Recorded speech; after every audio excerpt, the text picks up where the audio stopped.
And then tomorrow, as mentioned, chance for storms. All right, Caitlin, thank you. That does it for us at noon. I hope to see you at 4 o'clock. If you've been thinking about someone lately, just go ahead and give them a call. Next stop, Sherry. So I'm your host, Anita Blanton, and I'll be with you through 4 p.m. There's a lot to get to in that time frame, so let's talk about some of the things that we have lined up for this first hour that we have here together today. What I'm about to say, not really that surprising, given what we've been talking about over the last 10 weeks with the war in Iran, but gas and fuel, they've been very volatile over the last 10 weeks. So now Europe's jet fuel inventories are expected to dip below the International Energy Agency's critical 23-day shortage threshold sometime in June, according to experts. We've called in one of those experts to talk a little bit about what's going on and why it's being likened to a slow motion car crash, and for some of these experts. Also, we're going to check in with our friends at Fox Weather and see what's going on down in Florida. They are just outside Miami metro suburbs, where the Florida Forest Service says almost 2,000 wildfires have burned nearly 120,000 acres, and this is just since the start of the year. So we'll talk to them about what's going on there and the efforts to try to get all of that under containment. Plus, I'll get you up to date on some of our local headlines, some of the things that are trending on our website right now. All of those things to come in this hour, but first, to the conversation surrounding food delivery via drone. It's not happening here just yet, just so you know, but it is a possibility in time, of course. And so we had to reach out to the folks behind the company already putting pies in the sky miles away. Amit Regev, CEO and co-founder of Flytrex, is joining me now. Thank you so much for being here. Thank you for having me. Good morning. Tell me about where this idea came from and when. So actually, we've started that almost a decade ago. It's been quite a journey, understanding exactly how can we use drone to deliver food. I think, we've seen food delivery services. We got kind of frustrated with some of the level of service, the time it takes, the fact that sometimes your food would get stacked with other orders, and we were looking for better ways to do that. And we just saw drones as a natural fit. And that's really how we started doing that. And where did you start initially? So we had the first kind of pilot that took place in Reykjavik in Iceland. That's almost 7 years back. From there, we moved on to North Carolina, working closely with the FAA for about 4 years. And we recently opened our service basically in the DFW metro. And how are you choosing locations? There's really a lot of consideration to that. Some of that dictated by different airspaces, where it makes sense for us, where we can actually scale the service. Clearly, we need certain demographics. We're not going to fly in Manhattan or downtown anytime soon because we don't really have a way to get the food to you in a way that you would want to get it. But places where you have a lot of detached homes in the suburbs, that's really where we have a great fit. And getting the food lowered gently to your backyard, that's really a winning experience. So maybe not downtown in the loop of Chicago, but it could be in the suburbs at some point in time. And tell me about how this works. Yes, so it all starts when we get an order that can be using the Flytrex app, or some of our partners, if you use the DoorDash app or the Uber Eats, you can place an order. As soon as we get an order, we allocate a drone that's dedicated for your delivery. As soon as the food is ready, a drone will take off. We fly to a point that's in proximity to the restaurant. The drone lowers a bit. We lower this hook on a tether. An employee would step outside. They place the food on that hook. We retract the food. We fly immediately in a straight line to the customer backyard. We do the same over there. We lower a bit, and then the food is lowered on that wire to your backyard. It is gently lowered, the hook automatically releases, it gets retracted, and we fly back into the center, basically recharging for the next delivery. Is it like an added delivery charge because it's not going on the ground? No, we're actually, I would say 50% cheaper than most of the alternatives. And, you don't need to tip the drone, which is always better. And then, I mean, surely you've had some bumps along the way. I'm thinking if it's going into the backyard, people probably have to like secure their dogs. So how do you make sure it's going to the right place and that they're ready for it to come to the backyard? Definitely a lot of technology. You know, we've had packages left on rooftops. We've had packages in pools. It took some time to optimize that. How do you build this? You know, you tailor that experience. We have enough sensors today to identify these objects. When you place an order, again, whatever app that you use, you're going to see the exact delivery point where we're going to leave the food. We have enough sensors to be accurate in about 11 centimeters, so it's pretty accurate. And the experience is something that you've never seen before, because you're going to see a timer by the second telling you when the food is going to arrive to you. Usually the accuracy is below 2 seconds, so it's pretty impressive to see. You know, it's in your backyard in 30 seconds, 29, and so on. I mean, it sounds amazing. What have people said about it, and how many trips have you done thus far? So we've done approximately 250,000 deliveries to date. Wow. Really most of them in the last year. I think, you know, the first time you see drone delivery, it's really just like magic, you know, getting food delivered from the sky. That's not something that you see every day. By the time they place their 10th order or, you know, more than that, what we notice is that customers, they don't even bother to go outside and wait for the drone. It does become like, you know, they're getting used to it, and it's just another thing that they do. I would say that the level of convenience is so much higher than anything else. Listen, I'm just sitting here like, well, this, you know, we talk about, say, autonomous driving, but this is another level. This is another level here. So what are your goals with it? I mean, where you are now, I'm sure you're continuing to grow, to evolve. What are your goals? So by the end of this year, the goal is to basically cover most of the DFW metro. Again, not the downtown, so that leaves us with about 80% of the population in DFW. We're already launching kind of expansion into the next 2 metros. I would say these are kind of the aggressive goals towards the end of the year. In 27, we definitely hope to open about 5 to 6 metros. Okay, is Chicago on the list? I would say the weather in Chicago is a challenge, but definitely one of the places we're looking at. Maybe not the second one. I hope by the 5th one, we'll be able to deliver your next pizza. Well, talk about that. I mean, what are some of the challenges that you face? So specifically around pizzas, I would say that's a challenge. You know, you have this unique box that doesn't necessarily look like everything else. You really need to keep it level as you're flying. And that's been a focus point for us for the past 2 years. How can you deliver large pizzas, which account for such a large portion of the delivery market? We literally had to change or completely redesign the way that our drones are built, in a way that we can now deliver up to kind of 2 large 16-inch pizzas with large drinks to customer backyards, just because we wanted to do that.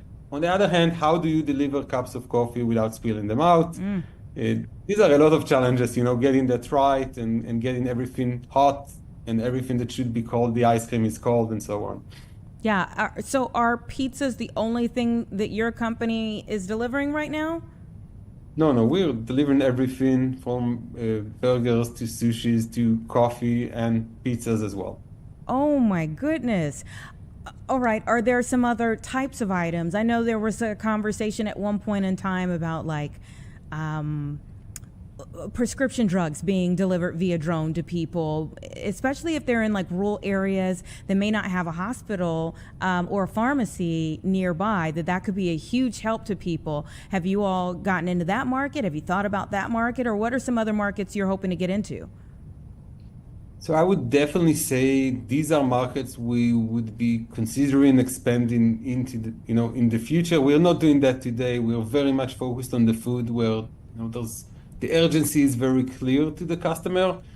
I agree with you. You know, there's so many other things that we can do that would provide benefit and value to people in those areas, whether that's retail, prescription drugs, and so on. There's a lot of added regulation to doing that, and we don't have that today. I definitely see that as more things that we can do into the future. I think that's an exciting future. We definitely want to get there. And then maybe delve into, or a little further expound on, you mentioned working with the FAA on these things. Expound on that a little bit more, because we've had a lot of conversations recently about different mishaps with planes, some of that having to do with, drones or more types of traffic in the air, helicopters, all different types of aircraft in the air. So expound on working with the FAA. What does that look like? So we've started the process with FAA back in 2017. I think, nobody really understood the scale of the problem and how do you do drone deliveries at scale in a way that is safe. There's a lot of technology on the drones today that we really worked, not just us, the industry as a whole worked hand in hand with the FAA to figure out what are the safe ways for us to integrate these commercial drones into the national airspace. Just a few examples, we have means on the drones that are designed to identify manned aircraft or helicopters and so on. And if we see them, the drones are designed to react to that automatically. So we might lower down automatically. If needed, we might do kind of these emergency landings in specific spots that are designated for that. There's really a lot into it. I would say looking at the 250,000 deliveries that we've done, at the question of safety, we're already so much safer than a guy sitting behind the wheel. Well, thank you so much for coming on the show. It really is amazing how far we've come, and who knows where we'll be going from here. But you let us know when you start getting into the Chicagoland area, okay? Definitely, and we should do that with a pizza delivery next time. Pizza is serious stuff around here, so we'll be looking forward to that announcement. Thank you so much. All right, take care. Everyone, it's at 1:12 right now. We're going to take a quick 2-minute break, and then we're going to get to Fox weather so we can find out a little bit more about the wildfires that are happening in Florida.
All right, just about 1:15, and we're checking in with our friends with Fox Weather right now. We have Bain Froney, who is a meteorologist with Fox Weather. And Bain, oh my goodness, these wildfires that have been burning down in Florida, they have scorched so many thousands of acres so quickly.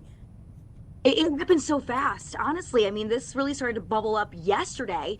As of right now, kind of looking at the possibility of it being lightning as the source. But yeah, I mean, nearly 5,000 acres already burned, and it's been about 24 hours at this point. So only about 20% contained. So we still have a ways to go when it comes to that specific fire. This is the Max Road Miramar fire. It's right outside of the Miami area, just to the west of the city. And so many folks utilize these roads to get places, and there were even a couple of reports of these roads getting really kind of backed up because folks were trying to stop and look at the fire. So one of the main things that, law enforcement are encouraging folks is to, well, let's keep going. Stay away from this fire region because, number one, a dangerous situation to be anywhere near this. But at the same time, it's also the air quality. The air quality is really dampening down, and we just get a couple of those gustier winds coming through. It can actually move that smoke miles and miles. So maybe you're not even nearby the fire where the main fire is burning at that point, but you can still be dealing with really poor air quality from miles and miles away. I mean, we've been dealing with very dry conditions too, I will say, over into the Florida area. Specifically near Miami, things have improved a lot when it comes to the drought, but we're still sitting in that dry and moderate range when it comes to that drought. So things have been extra dry. It's been a lot easier for these wildfires to start to spread. All it takes is just one little ember, and because the conditions are so sparse, that allows for those fires to really just spread like wildfire. And so it's a dangerous situation at this point. There's still, again, only 20% contained, and this has only been about 24 hours. Nearly 5,000 acres have been burned at this point. And this is kind of the peak of Florida's wildfire season.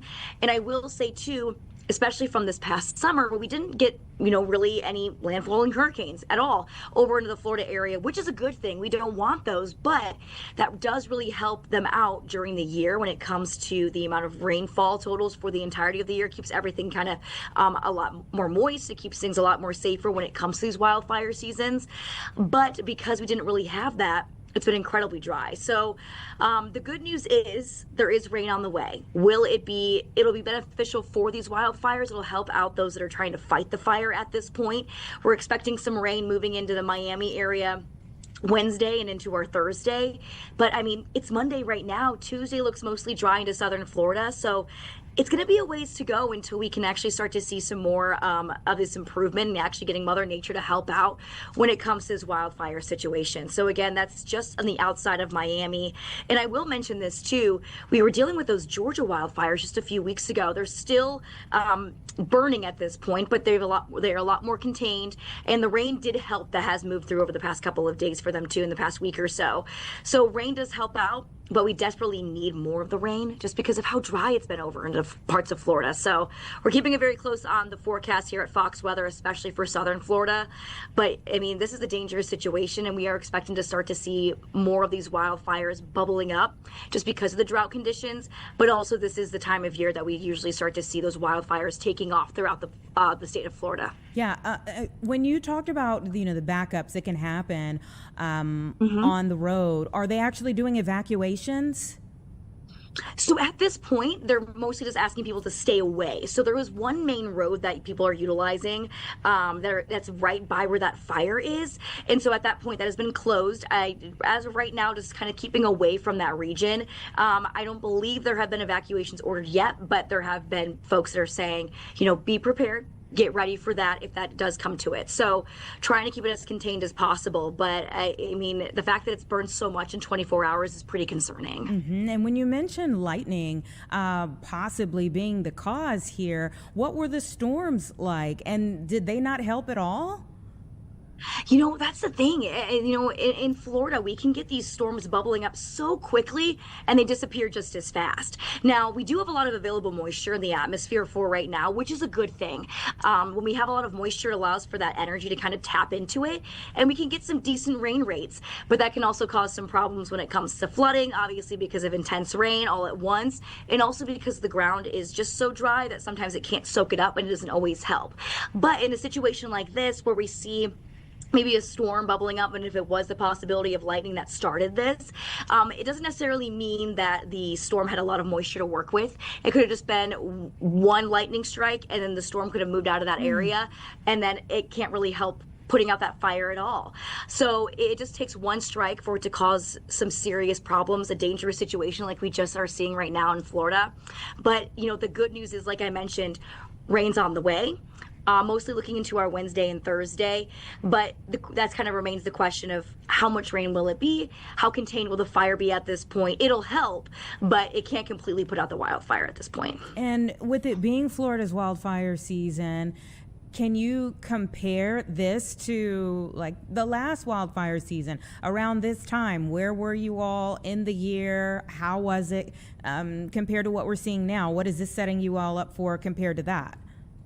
Well, it's a great question because it kind of goes back to the drought. So the thing that's the most concerning is wildfires. They do happen in Florida quite often, especially this time of year. So we did see quite a few of those bubbling up just last year at this time. But the thing is, with how extreme the drought has been this year, especially the past couple of months and the past few weeks, hardly getting a lot of rain to really put a dent into any of it, that's where the major concern will be. So I think those burn bans that were in place a few weeks ago, those may continue, especially in the most drier areas that we're seeing in parts of Florida, near the Panhandle, especially into northern Florida, where we do have the exceptional drought and extreme drought still in play. I will say, though, where this fire is currently burning, again, near the Miami area, just to the west of it, that's it's doing slightly better than most parts throughout the Sunshine State. So that is some good news. It's a little bit less dry, but it is a bit of a concern that the Sunshine State has extreme drought conditions at this point, and we are entering this wildfire season where we see those winds really starting to bubble up and a little bit less rain coming into the area. So I would say this wildfire season, it has the potential to be intense and something that we have to keep our eyes out for, and definitely something that we're keeping an eye on here at Fox Weather. Now, you mentioned the air quality being one of the reasons that they're asking people to keep it moving on the roadway and not stop and kind of take a look or video or whatever the case may be. We're often amazed, not the meteorologists, but for those of us who don't have that degree, we're often amazed at, say, wildfires in California or in Canada causing air quality issues for us here in Chicago. How far are the air quality issues expanding? So at this point, you're right. It is incredible how far smoke can travel. I remember, I believe it was a couple years ago, there were wildfires burning in Canada, and we were getting those air quality issues all the way down into Kentucky. Yeah. So that's miles and miles. It's hundreds of miles that this smoke can end up traveling, just depending on where the wind is pushing, where the jet stream is, and it can able to kind of pick that up as well and move it around. Now, with the concern with this fire, 5,000 acres, that's no joke. That's a lot of land that's being burned at this point. So it is expanding quite a few miles out of where that fire is currently burning. So neighboring counties are starting to feel the effects a little bit. It hasn't gotten to the point where it's incredibly dangerous, I guess hundreds of miles away in that kind of aspect, but it is nearby counties that need to be on high alert, especially checking those apps, the Fox Weather app, any air quality app that you have too, checking with local agencies to be careful when it comes to that air quality, because especially for sensitive groups, that could be a cause of serious problem very, very quickly, just like that. So even if you're not near the fire, you need to be on high alert for what's going around in your area. They are advising folks to kind of stay indoors, keep the air conditioning running, and just kind of avoiding being outside, just because the air quality can get bad very quickly depending on which way the wind is blowing. And maybe just on a final note here, obviously I feel like when we get into the summer months, I feel like from our vantage point, being so far away from you all, we're typically calling around when you start to get hurricane issues. How far are you all out from that while you're experiencing this? Well, hurricane season for the Atlantic, it begins June 1st. So that's when things really start to fire up. So not only are we looking at, obviously fire season for Florida, but now we got to watch out for the hurricanes that are going to be rolling on through. Now we have been having what we call an El Nino pattern that's starting to move in. And that kind of basically what that means is it makes the Eastern Pacific, those waters, a lot warmer. The Atlantic, not as warm. And the warm waters, that's kind of fuel for these hurricane systems, for these strong tropical systems. So the tendency is, if we have a little bit of cooler water in the Atlantic, maybe not as impactful of a hurricane season. Now, that's not an exact science, but it's something that we're forecasting and looking at very carefully. But you're so right. Hurricane season is literally just a few days away. We're right in the middle of May currently. We have a couple couple weeks until June 1st when it officially begins, and then we're going to be switching gears completely. Now, I will say this, we desperately do need a lot of rain, a lot of water, a lot of moisture to help out the drought, not only into parts of Florida, but also throughout the entirety of the Southeast. So getting some tropical systems, not necessarily hurricanes, but a little bit more of that tropical moisture moving into the southern part of the country, that's going to be actually pretty helpful, getting a decent amount of rain for these folks. And that'll also dampen down that fire threat for a lot of folks too, because with less drier conditions, it's a lot harder for those wildfires to spread. So there's a lot of factors moving into all of this. So hurricane season, though, it's right around the corner, and it doesn't matter if you're, in Florida or maybe even you're farther up to the north. Even in Chicago, you can still get those impacts of hurricanes, even if you're not on the ocean, which is something always good to remember. Maybe you're not going to get those hurricane force winds, but you guys in Chicago area up towards the Midwest could definitely start to get some of those really rainy impacts. So something we're watching out for. Everyone needs to be on high alert when it comes to the hurricane season. So just around the corner there. Yeah, it's certainly, weather is one of those things that reminds us that even if we're miles away, we're all connected in one way or another. Right. Thank you so much for your time. Yes. Thank you again, you guys.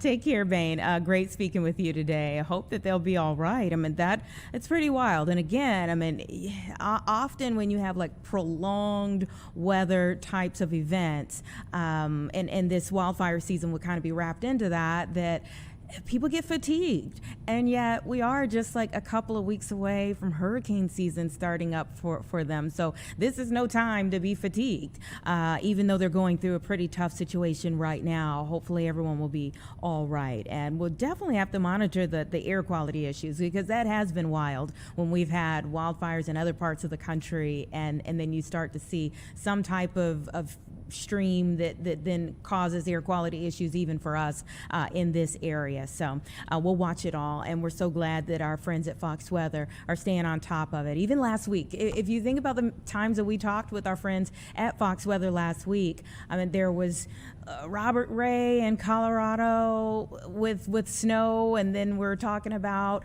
the tornado that went through the South, Mississippi, and all of the different types of things that are happening. The wildfires there.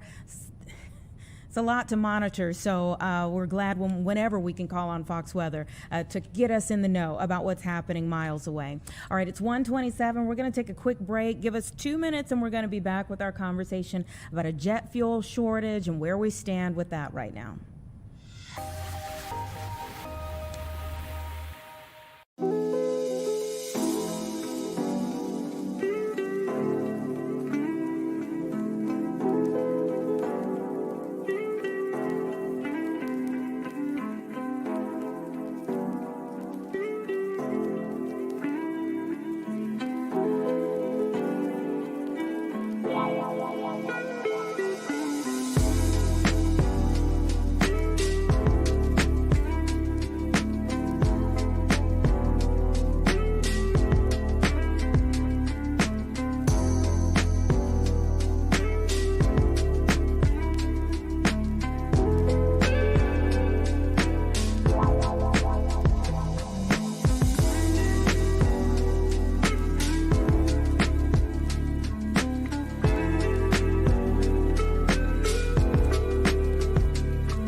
All right, we're coming up on 1:30 right now, and for sure, the price of gas and the ripple effects to fuel have been a major talker during what's now 11 weeks of the war in Iran. I was just seeing just moments ago that President Trump says the ceasefire is on life support right now, and while we have no clue as to how long this conflict could go on from a grander scale, even if it's the trying to come to some type of agreement for the ceasefire to actually hold for a long period of time, we have seen the ripple effects, the fuel shortage conversation really take off here. So we want to bring in John Gredick. He is a faculty lecturer and academic programs coordinator for supply chain logistics, operations, and integrated aviation management at McGill University. Thank you so much for your time. My pleasure to be here with you. I would like you to tell us your thoughts on where we stand with fuel as it pertains to the war in Iran. I think that we tend to kind of discount the impact of the closure of the Strait of Hormuz in North America, because we have told the world, we've told our populations that we are self-sufficient in fuel. And that we have more than enough fuel. In fact, we export fuel and oil in a number of different forms, whether it's jet fuel, diesel fuel, or crude oil. But there's a bigger issue at hand, in that the world really has, had a 20% drop in the availability of oil and oil products since the closure of the Strait of Hormuz back in February, and we're drawing down on our reserves.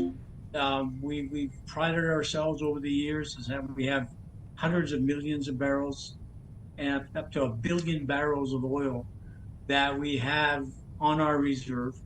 And what's been happening over the last few weeks, because of the shortages that we've had around the world, we've been drawing down on that reserve by about 25 million barrels a day.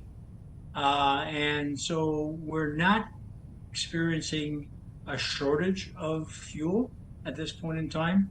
We're seeing that we are drawing down, we're on our reserves, and we're not yet at a shortage. But that day will come. And that day will come sooner than later if we don't get the Strait of Hormuz opened up. So it is going to be a situation where, yes, Americans and Canadians are paying more for diesel, they're paying more for fuel, for gasoline, but that's a function of how we price our product and how we have our gasolines, products, diesel products, aviation fuel based on world prices. So even though it costs us less to produce it, and we have lots of it, we're still paying significantly higher prices now than we have in the past. So we are not yet short of fuel. We will be short soon, but the prices are still going to go up. And so we kind of started on a better footing than, say, Europe.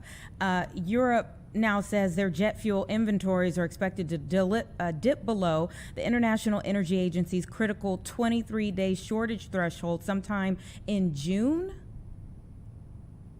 Yeah, I think earlier than that. I think that we might be in a shortage situation as we speak in certain countries. The Asia is already short. They're rationing gasoline, they're rationing diesel and jet fuel in Asia. We have some countries in Europe that have their airlines starting to cancel flights because of the fact that they are predicting a shortage of fuel, an imminent shortage of jet fuel. So Lufthansa in Germany has canceled 20,000 flights between now and October because of the fact that they feel that the shortage of fuel and the price is making some of those services uneconomic. So Italy is already rationed short haul flights. We're going to start to see some of that happen in the UK, probably within the next 2 or 3 weeks. So it's not going to be, on one magic day, Europe is going to run out of fuel. It's going to be progressive. It's going to be country by country, but we'll start to see some of those impacts within the next couple of weeks. Let's break out that part about impact, okay? First and foremost, is it possible? I mean, my humanitarian brain says that no one wants to see any of these countries go through this type of issue. But would they then lean on America and then have to buy fuel from America?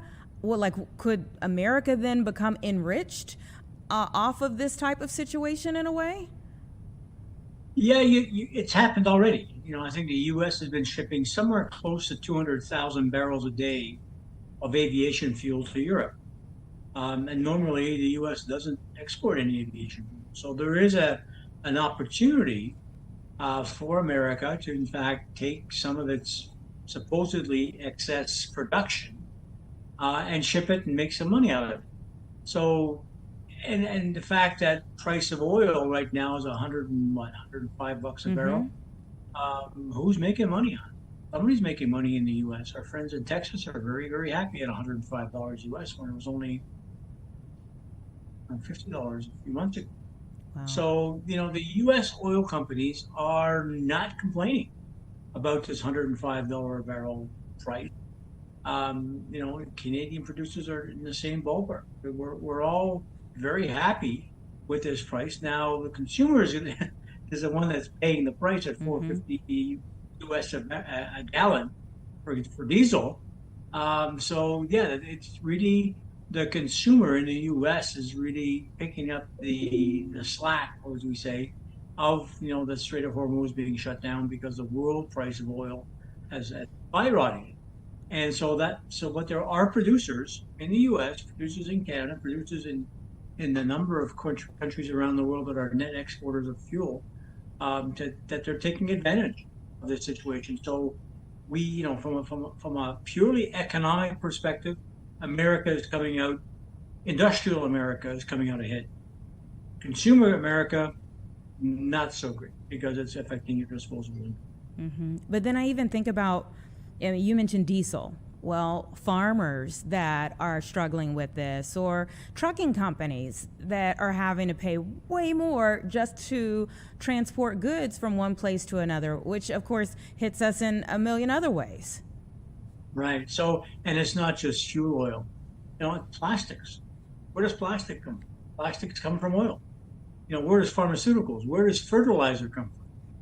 Fertilizer does use urea, which is basically a key component of fertilizer. So, the downside of all of this oil shortage is we've lost 20% of the world's production of oil as a result of the conflict in the Middle East.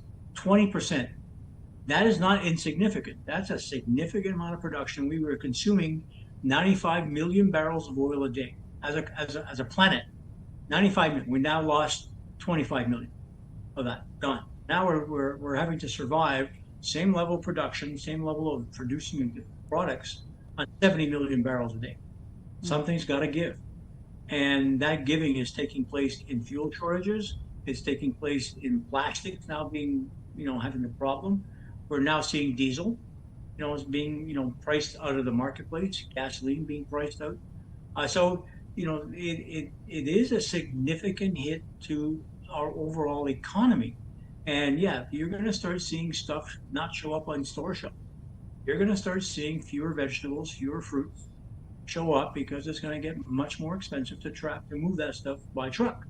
And that is something that we haven't seen. The last time we saw this was sort of saw it during COVID. We had these shortages on store shelves.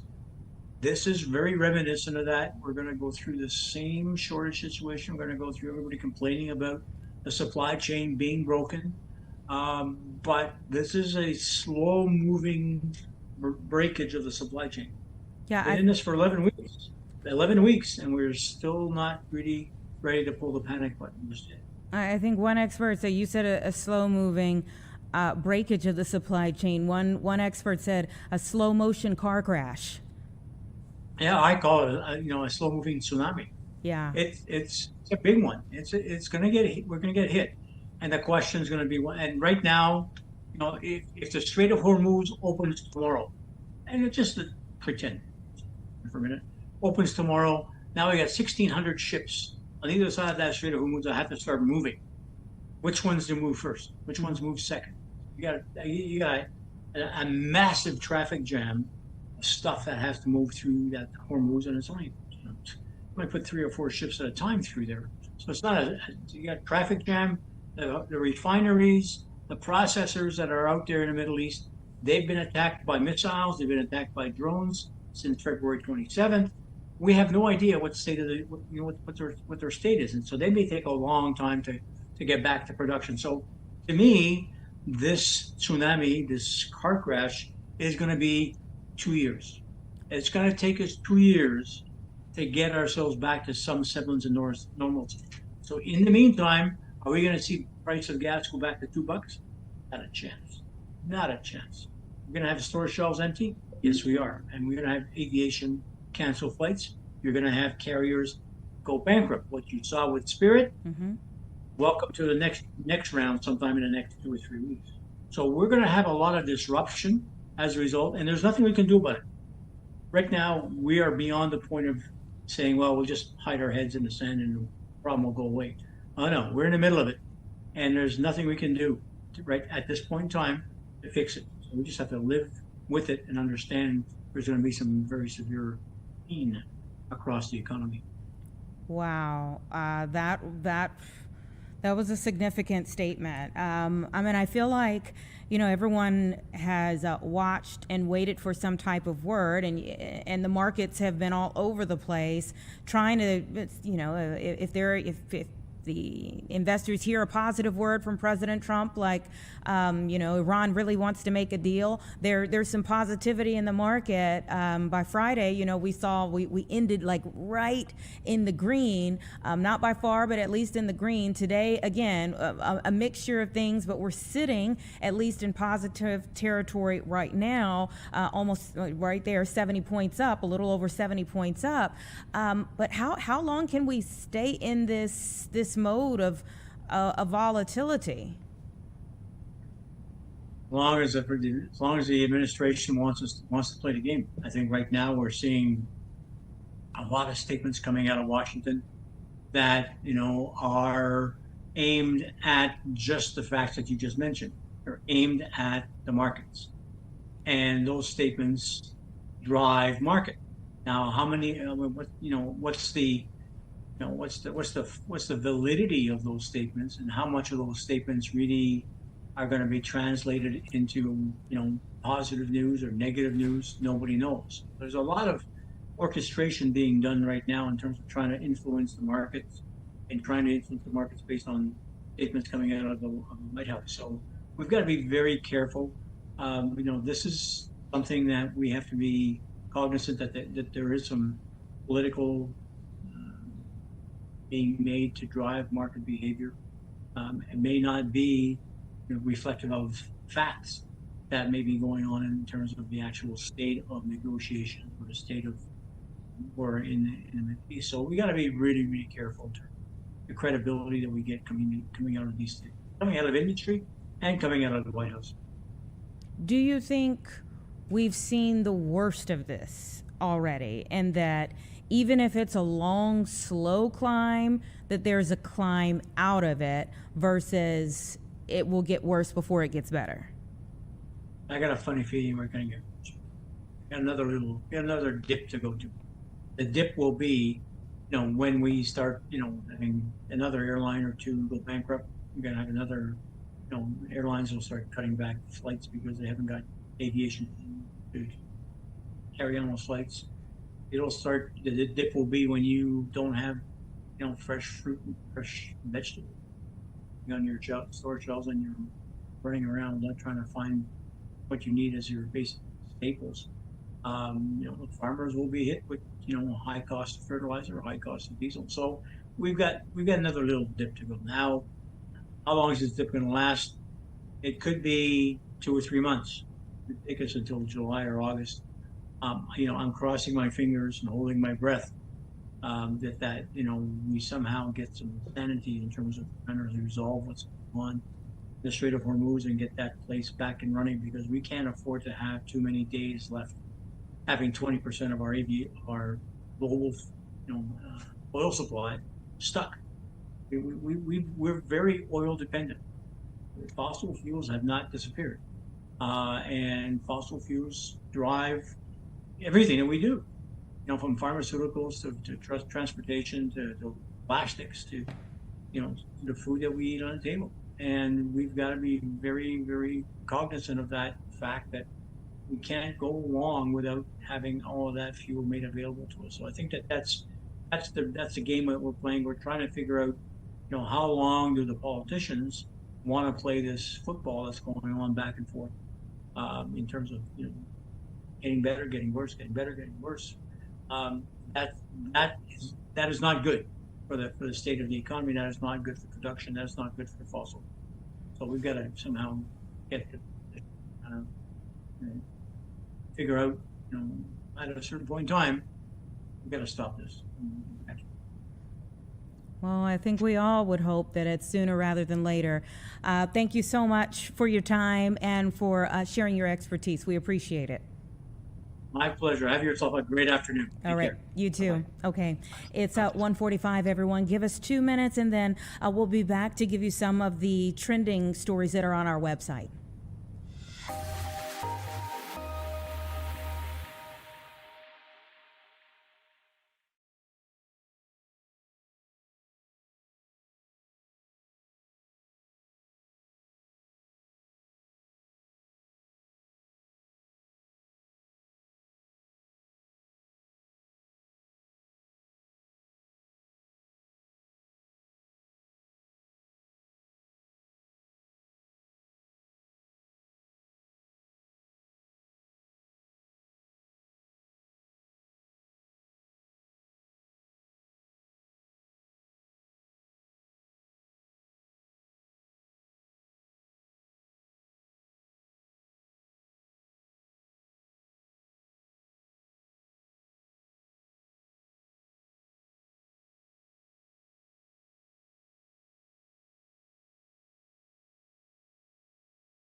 right, it's about 1:50 right now, so let's talk about some of the things that are trending on our website right now. I want to start kind of following up on the conversation that we just had with John Graddick from McGill University. We were talking about the surging fuel prices and the shortages that are happening in other parts of the world that could obviously impact what we see here, which, we've already been feeling kind of the ripple effects of the war in Iran. Well, today, President Trump, just this morning, announced that he is going to be suspending the federal tax on gasoline to help Americans shoulder surging fuel prices caused by the Iran war. We have this information on our website right now. He said it during a question and answer portion from the White House today. He said when he was asked about the federal gas tax amid higher prices stemming from the war in Iran, that he was asked about how long the suspension would last. He said until it's appropriate.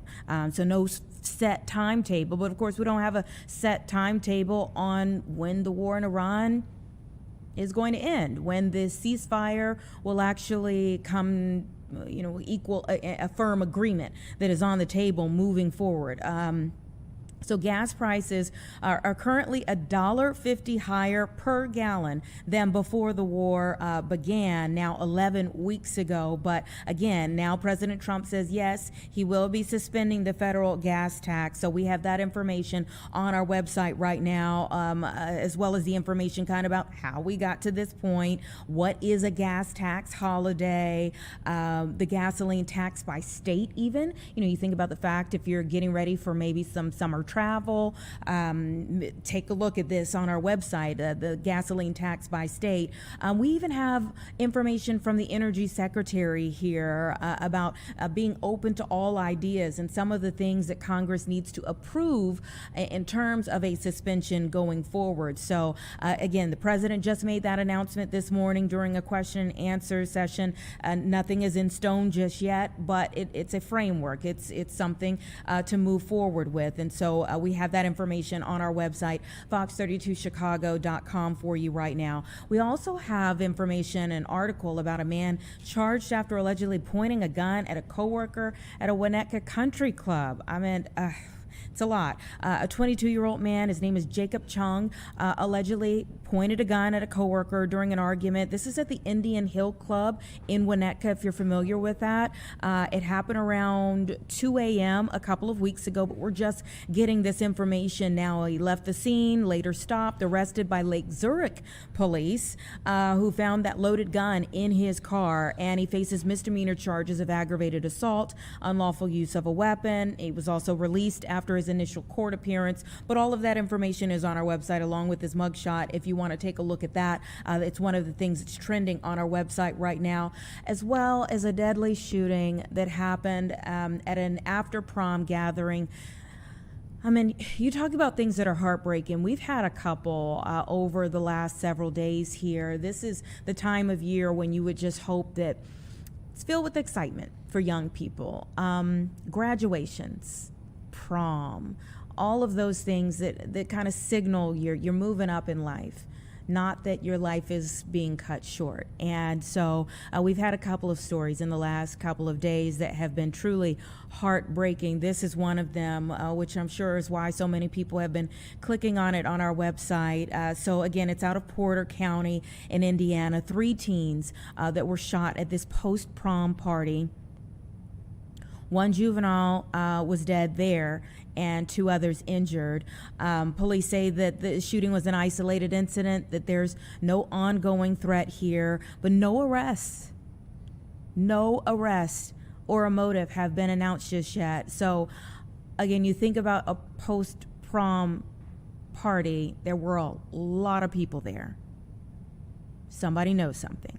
And we're hoping that by sharing more of this information, we have a reporter on this even today, that by getting more of this information out there, somebody will come forward and at least give these families some closure.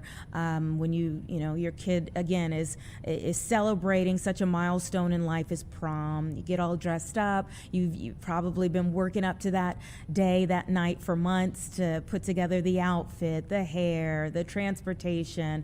what everyone's going to be doing, all of the things. It's supposed to be happy times, wonderful memories. And so it's not just the students who were shot that are affected. It's everybody who was there. It's every parent connected to those children who are forever scarred, regardless of whether they actually felt a bullet or not, forever scarred from something that was supposed to give them happy memories. This incident involving Michigan City high school students, even in our article, we talk about the fact that it's shaken the whole community, as you would think. There are some support resources being offered. I often have heard from police officers that it's kind of like a form of PTSD. You think about like our first responders, our troops that go overseas, and we often denote that term to those who serve the country. But you can have PTSD from something traumatic that happens right here at home. These kids, when you got all excited for this night that you thought was going to be wonderful, beautiful, all of the great things, and then it ends up so tragic as one of your friends dies, two more of your friends are shot, wounded, and everyone's running and screaming, all of those things, those stay with you. So support resources are being offered for all of the children who were there for this particular event. We have much more information on our website about not just what happened, but again, the resources that are being provided and what people can do now. So again, a party, there were a lot of people there. Somebody knows more than what they're saying right now. So a party full of people, a shooting that takes place, that takes the life of a child, a young person, speak up. The Porter County Sheriff's Office is urging anyone who attended the gathering to call detectives or a sergeant marshal at 219-477-3136. I'll read that to you one more time. 219-477-3136. I'll tell you one more thing about, gatherings like this. All of those young people, a gathering with that many young people, there's probably some footage out there. Young people usually have their phones out, handy, filming pictures. So we're hoping that by getting more information out there, somebody will speak up, somebody will say something, and that somebody will be apprehended for taking the life of one teenager and injuring two other teenagers in this post-prom party. It's one of the reasons, this story is one of the reasons that I'm so glad in our 3 o'clock hour, we're going to be speaking with Hope Scholars, 2 Hope Scholars that have risen through, matriculated through, gone on to get their high school and college, degree. And they've done it in a beautiful fashion. And so I'm so glad that we're going to be able to kind of balance these emotions with something really positive that young people from this area have been able to do, because these are the types of stories that really are heartbreaking and really hard to report, but people need to know about what happened and hopefully get somebody off of the streets who, again, took a life, injured 2 more, and affected long-term impacts on so many others in that community. It is 1:58, everyone, though, so we're going to take a 2-minute break, and then I'll set you up for where we're going in the 2 o'clock hour.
Okay, welcome back, everyone. It's 2 o'clock right now. Thank you so much for being here with us for our second hour of Chicago Live. Before we get into some of the other things that are coming up in this hour, as you see, we have Lauren Scafidi here.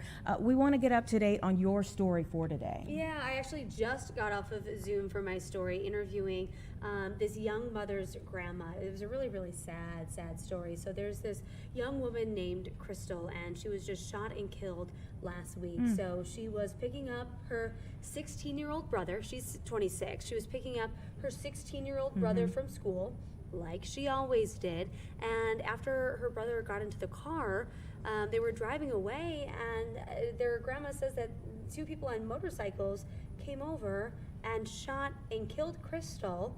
The brother was also hit. He's in the hospital recovering. He was hit 3 times, according to the grandma, in his chest, his stomach, and I believe it was his leg or his arm. So I just can't even imagine what he's going through, having witnessed his sister just killed in the front seat. He's trying to recover from all of this, and it just gets so much worse, Anita, because she has 4 young girls. The oldest one is 10 years old, and now they don't know, what's going on, who's going to take care of these 4 girls. And this was the absolute worst part. Obviously, it was Mother's Day yesterday, and so the grandma, Stella, was telling me that, they're trying to tell these young girls what had happened. They said that they're explaining it in a way of saying, your mom is in heaven and she's going to watch over you now. But the grandma says it's just not clicking. I mean, they're so young, right? They're so young. So they made all of these Mother's Day posters and cards. I have the chills just talking about it. They made all this stuff for Mother's Day, and their mother wasn't around. And they're saying things like, when is mom going to wake up? When is she going to come downstairs? That kind of thing. So just really, really devastating. So we're going to hear a little bit more from that grandma today. Kids are used to presence. Like the actual presence of a person. So trying to get them to understand the concept of your mother will always be with you, but not in the same way, is a pretty complex concept for kids. Exactly. It just all happened so suddenly, so fast, and just not a lot of answers. Her grandma was telling me that police are still investigating, of course, and they're looking for any sort of camera surveillance footage, cell phone footage, like you were just talking about a couple minutes ago, because people have that nowadays. So they're looking for more because there haven't been any arrests made, and that's really concerning and alarming to them. No arrest made. I mean, I feel like every time we say that, it's really hard because that happened in the daytime. Yeah, right after school. I mean, you're talking afternoon time, right? Yeah, really, really devastating. So, so we'll have more from her grandma today at 4 or 5 at night. Thank you so much for bringing us that report. Again, it's one of those things that no one wants to hear, but we all need to know, and especially at a time when someone's trying to get answers, closure, these young babies that are going to have to grow up without their mother and at some point fully understand what took her life.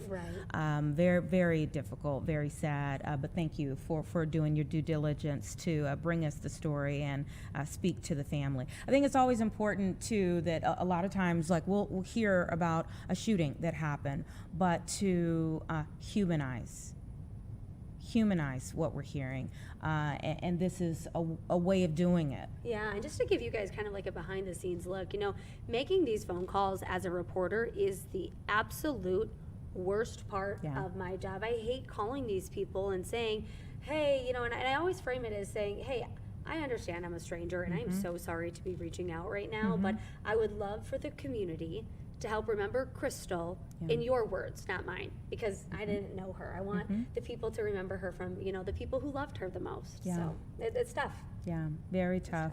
But thank you. Yeah. We appreciate it. Thanks. It's just about 2:05, everyone, so give us 2 minutes and then we'll set up for some of the other things that we have lined up for this hour.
All right, welcome back, everyone. It's about 2:07 right now. For this hour, we have just found out, just confirmed an interview that's coming up with the University of Nebraska and their infectious disease experts. Why University of Nebraska? If you're not familiar, 17 Americans that were on that cruise ship where they had the hantavirus outbreak have now been taken from the ship. Everyone's off of the ship. And transported to Omaha, Nebraska, where they're going to be receiving some treatment, but then also monitored until they can leave there. One person so far, one American, has tested positive for the hantavirus. I believe there's another person who is showing some symptoms but hasn't tested positive as of yet. We got an update first thing this morning in the 9 o'clock hour, so we're going to be able to talk to the people right in that area. I believe it's the only quarantine facility of its type in the country. So that's why Nebraska. All right. So that's coming up at 2:45. Around 2:30, we're going to have one gentleman on the show today who's going to be talking about his efforts to rebuild the Twin Towers. I know that sounds a little odd, but he would like to call it the World Tech Center, and he would like to build those towers in Chicago. And so we're going to dig into his ideas. He is an aerospace engineer, and see how far along that concept has come. But first, we want to talk about home sales. Apparently, there wasn't much spring in the spring home sales this year. And we have Mark Hamrick, who is the senior economic analyst for Bankrate, who is joining me now. Thank you so much for being here. Good to see you, Anita. All right, Mark, are you shocked? Was this surprising to you to see a slump in the spring home sale season?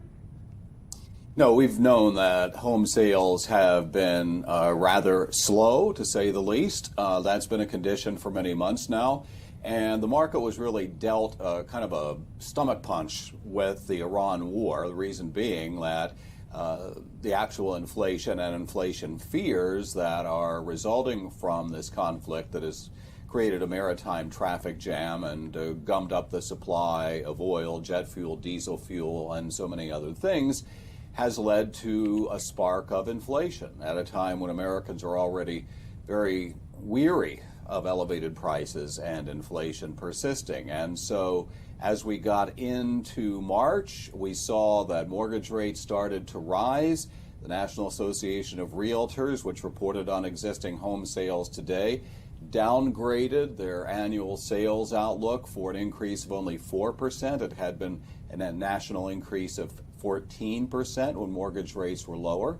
And so we have mortgage rates that are kind of hanging around the 6 1/3 to 6.5% on a national average basis for the 30-year fixed rate mortgage, the workhorse of home loan business. And so that's where we are. And part of it is also that the supply of homes is extremely constrained. We talk about, Anita, something called the lock-in effect. What is that? We remember during the early days of the pandemic, the mortgage rates got down into the high 2% range and then sort of meandered around 3% for a while. As I mentioned recently, we've been more at 6%. We've been as high as 8% in the last couple of years. And so all of the people who are fortunate enough to get a low mortgage rate are generally reluctant to move because they're sitting so pretty with their lower mortgage. Mm-hmm. But we shouldn't also be dismissive of the fact we're still talking about an annual sales rate for sales of previously owned homes around 4 million. So that involves both buyers and sellers being part of that transaction. And the good news, from what I understand in the Chicago area, we're actually seeing some increases for the metro area.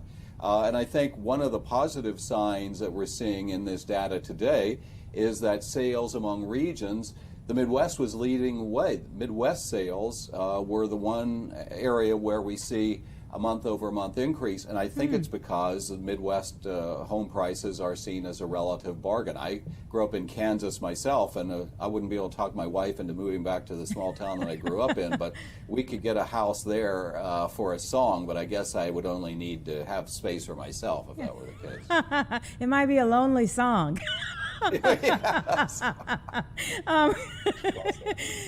Talk a little bit more about who could benefit from the moment that we're in. Yeah.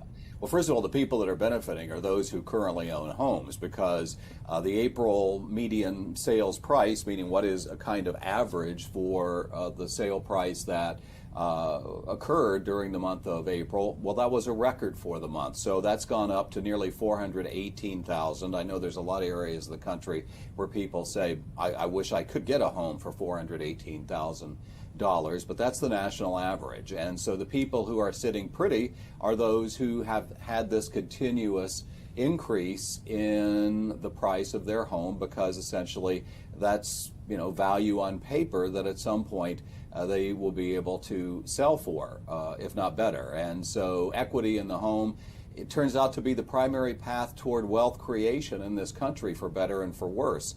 So, Anita, when we talk about the so-called K-shaped economy, what are we talking about?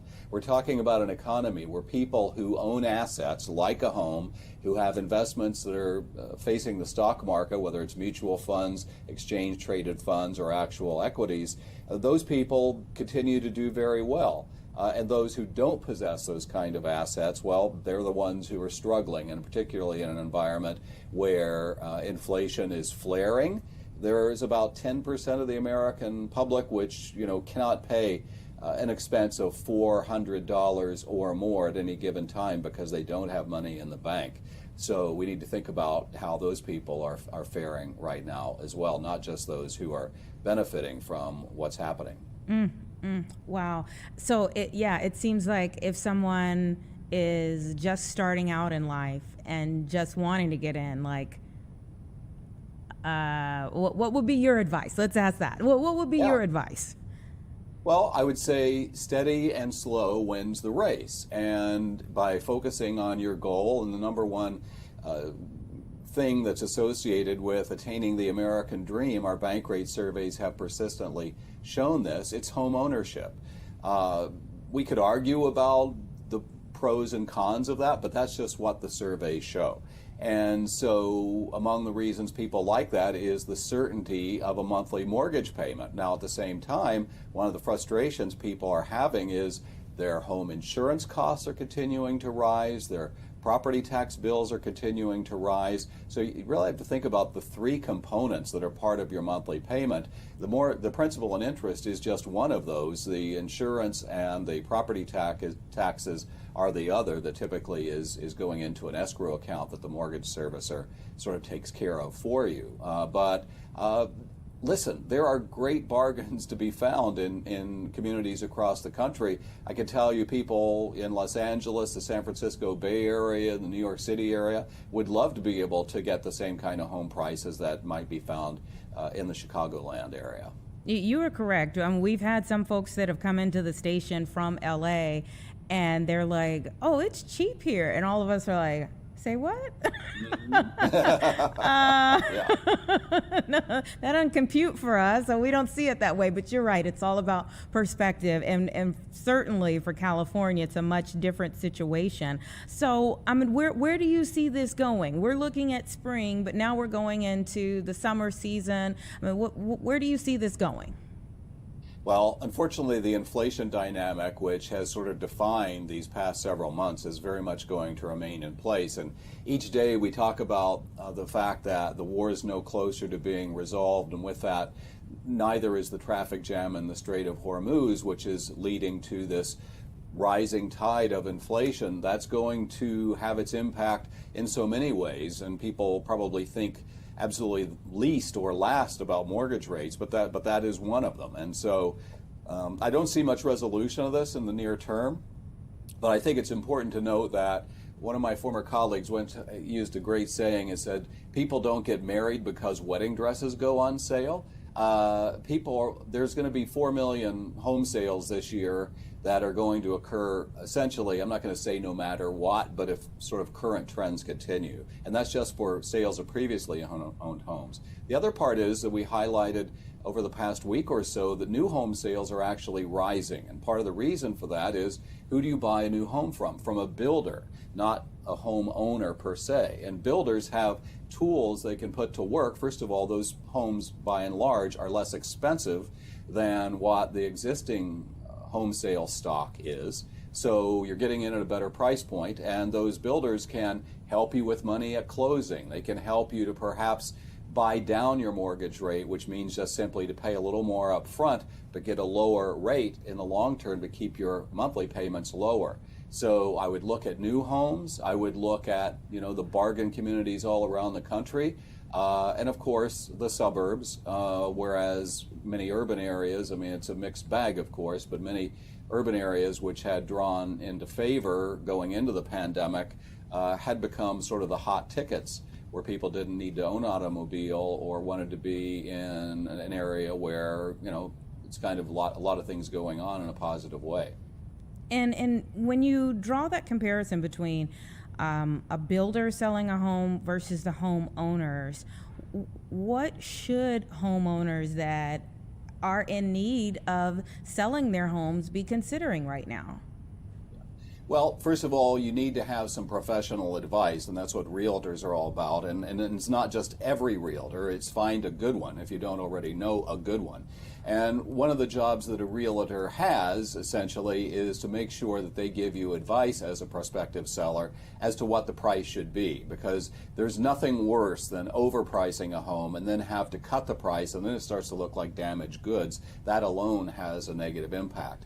And then, the realtor will say, you need to take the 25 pictures of cats in your bedroom out of the room, because we're not necessarily going to be able to find somebody that has 25 cats to move in. I'm just joking, but the point is you want to kind of depersonalize the staging of the home, so that when people go through that, they have an idea like, yeah, I could see myself here. I might want to put some different colors of paint on the wall, or maybe put down some new carpet, maybe redo one of the bathrooms eventually. But that's where the professional realtor can really help you out a lot. So it's doing the homework. Don't necessarily believe what's on one of the famous home price sites that says, oh, this is what you'll necessarily get. The realtor is really the person that looks at the comparable sales, looks at properties that are similar to what has been selling lately, and then says, okay, this is a little like your house. This is what we should think about what the price would be. Mark Hamrick, we always appreciate you making time for us here on Chicago Live. Thank you yet again. My great pleasure, Anita. Thanks for having me. All right, take care. Have a great rest of your day. Everyone, it's 2:20. Give us 2 minutes and we'll be back.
All right, welcome back, everyone. We have to talk about the roadway situation for our friends out in Joliet this morning. I mean, we literally saw a crater come open, and look at that video. I mean, imagine just starting your day, starting the week, and all of a sudden, boom. I mean, that is a Monday of Mondays if you hit that thing. And in fact, I believe there were 15 people, 15 vehicles that did hit that crater in the road there on I-80 at the Joliet Bridge. And so we have Maria Castaneda, the Public Information Officer for IDOT, who is joining us now to talk a little bit about that situation and where we go from here. Thank you so much for being here. Thanks for having me. So first, maybe take me back to first thing this morning, when you all first started to get in reports of what was happening there on I-80. Yeah, so obviously there was reports that there was a pothole. So first thing we do is close the lane as quick as possible, go out there, take a look, and then start work on it. So that is what's happened. We're currently, if not already have the pour of the concrete, it's definitely in the process. This one is a little bit bigger than the normal, so it's taking a little bit extra time. So we do anticipate, weather permitting, of course, that by the time the concrete cures and gains strength, that we should have it back opened up again by the morning rush. And so that way that should be repaired for those for tomorrow. And then if someone does feel that obviously they had damage because of not only this pothole or any other incident on the roadway, they can definitely file a claim. I'll send you that link to that when I get off, and that way you can have it on your website as well, so that it's available for those who need it. Well, I think that would be super useful for a lot of folks. And what does happen? So they fill out that form, file a claim, and then what happens? I'll be honest with you, I'm really not sure the whole process, but definitely it does, I think on the website does explain it. So, there would be some information, I believe, that's also needed, like photos of, and maybe a receipt of the work. There are folks that can definitely help them out through that if they do need help with it. But I can definitely send you that, and, they can fill that out and kind of, obviously go from there as well. What does it mean to you all that people refer to the Joliet Bridge as the Bridge of Death? Well, it's definitely safe structure-wise because we do have it inspected as we are doing this week. We'll have inspections for this week as well as next week.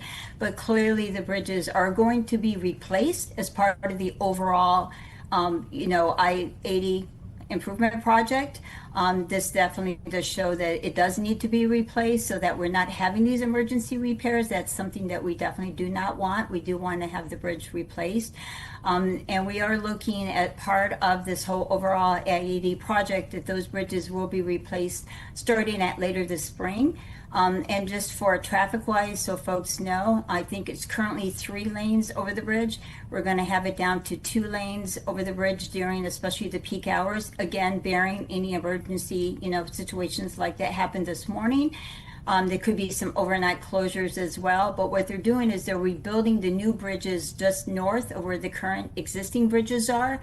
And then once they're built in, we're going to flip traffic over into the new bridge. First, we're starting on the eastbound, and then we'll be doing the westbound bridges so that we're not having to completely close the bridges even more. They're going to be realigned then. So once the new bridges are built and they're in place, we're going to realign that portion of I-80 over the river to where it's going to eventually be just north of where it currently is. How do you reassure people, first and foremost, I mean, in terms of the timeline, usually any type of construction, even if it brings us pain relief in the end, usually it's a headache before they get there. So expound on that a little bit. Sure. Now, we do understand, obviously, where you're in the midst of construction, you are definitely going to have to give yourself extra time. There definitely, will take you more time because especially if you're used to it being 3 lanes, we're going to be down to 2 lanes. So that in itself, you're going to be needing to build in that extra time in the morning. We do work obviously as quickly as we can here in Chicago. It's all very weather permitting as well. We're starting at the beginning of the season here, so we're looking at hopefully some good weather that will definitely help as well. And then also to help alleviate the traffic and try to make it as least of an impact as you can while we're building these new bridges is they're being built, like I said, north of where the existing ones are. So that way that'll allow us to keep, the 2 lanes open for traffic instead of having to bring it down even more or really switch people out. This way it's 2 lanes open in both directions, not just like where it's 1 lane open in each direction as well. So we do understand, that obviously, it's something that folks, have to build in next year, and we appreciate the patience and do, stay with us. But it definitely, when it's completely done, it's going to be, it'll be a great driving surface and hopefully eliminate all the needs of these emergency lane closures like we had this morning. And how much of a difference will it make? When I talked about pain relief, like what kind of a difference will it make in the end once all this work is done? Sure. So again, the structures that are currently there, they were originally built in the 1960s. So, they're at the very end of their life usefulness. And again, they are inspected, so we make sure that they are structurally sound. But then the difference that folks are going to see on I-80 is that you're going to have a brand new bridge, with a new riding surface. You're going to have a smoother surface. And again, hopefully not these emergency pothole situations. And then also that as part of the overall I-80, they're going to have that additional lane added in parts too, where I know there's parts of I-80 that it goes from 3 lanes to 2 lanes and 3 lanes. So we're looking to, when the whole project is completely finished, that you're going to have new riding surfaces. It's roughly 16 miles that's going to be done on both directions, as well as having the additional lanes in the areas that did not have it. Can you speak to some of the conversation online about homes that were demolished in the area in order for this to happen? So yeah, I can't speak a whole lot about that right now, because I was prepared really to talk about this. But yes, we did work with many homeowners, who did sell properties, for this to be expanded, and a lot of those. I'd have to double check to see if they're all completely through, but I know we're pretty far into that. And then as well as there's also a set of money aside that we're working with the city of Joliet to also improve the area for residents who are going to be staying. And again, I can't, really speak on that right now, only because I'm not prepared to, but it's definitely something that we could definitely come back on and talk about. Okay. Yeah, and just maybe on a final note here, do you have an outlook of, one, how many vehicles use this thoroughfare on a daily basis now, and what the projection is once this is complete? Sure. I don't have the number handy. I'm so sorry, but I can definitely email you that to find out exactly. I do know in that area there's a lot of both, not only commuters and local residents, but there's also a lot of, truck traffic as well, especially in that hub around the I-80. That's a big commuter area. But I can definitely get back to you with that number, as well as definitely that link for the drivers who do need that information. Maria, thank you so much for your time. I appreciate it. I know a lot of people have shown great interest in this, not just because of what happened this morning, but well before that. So thank you so much for getting us up to date. And when is the schedule to be complete? So the overall I-80 project, we're looking to have that substantially done by the end of 2028, and then doing some landscaping into the spring. And once again, just want to say, appreciate everyone's patience. And also while people are out there, especially, when they're out there with the repairs, they're right next to cars, that are driving through, please slow down, make sure that you give them room to work. At the end of the day, we all want to just get home safely, everyone, the motorists as well as our workers. So thank you. Amen. Thank you so much for your time. We appreciate you. Thank you. All right. Bye-bye. 2:32, everyone. Give us 2 minutes and we're back. We're going to talk about tech towers next.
All right, just about 2:35 right now. And for most people, when you hear about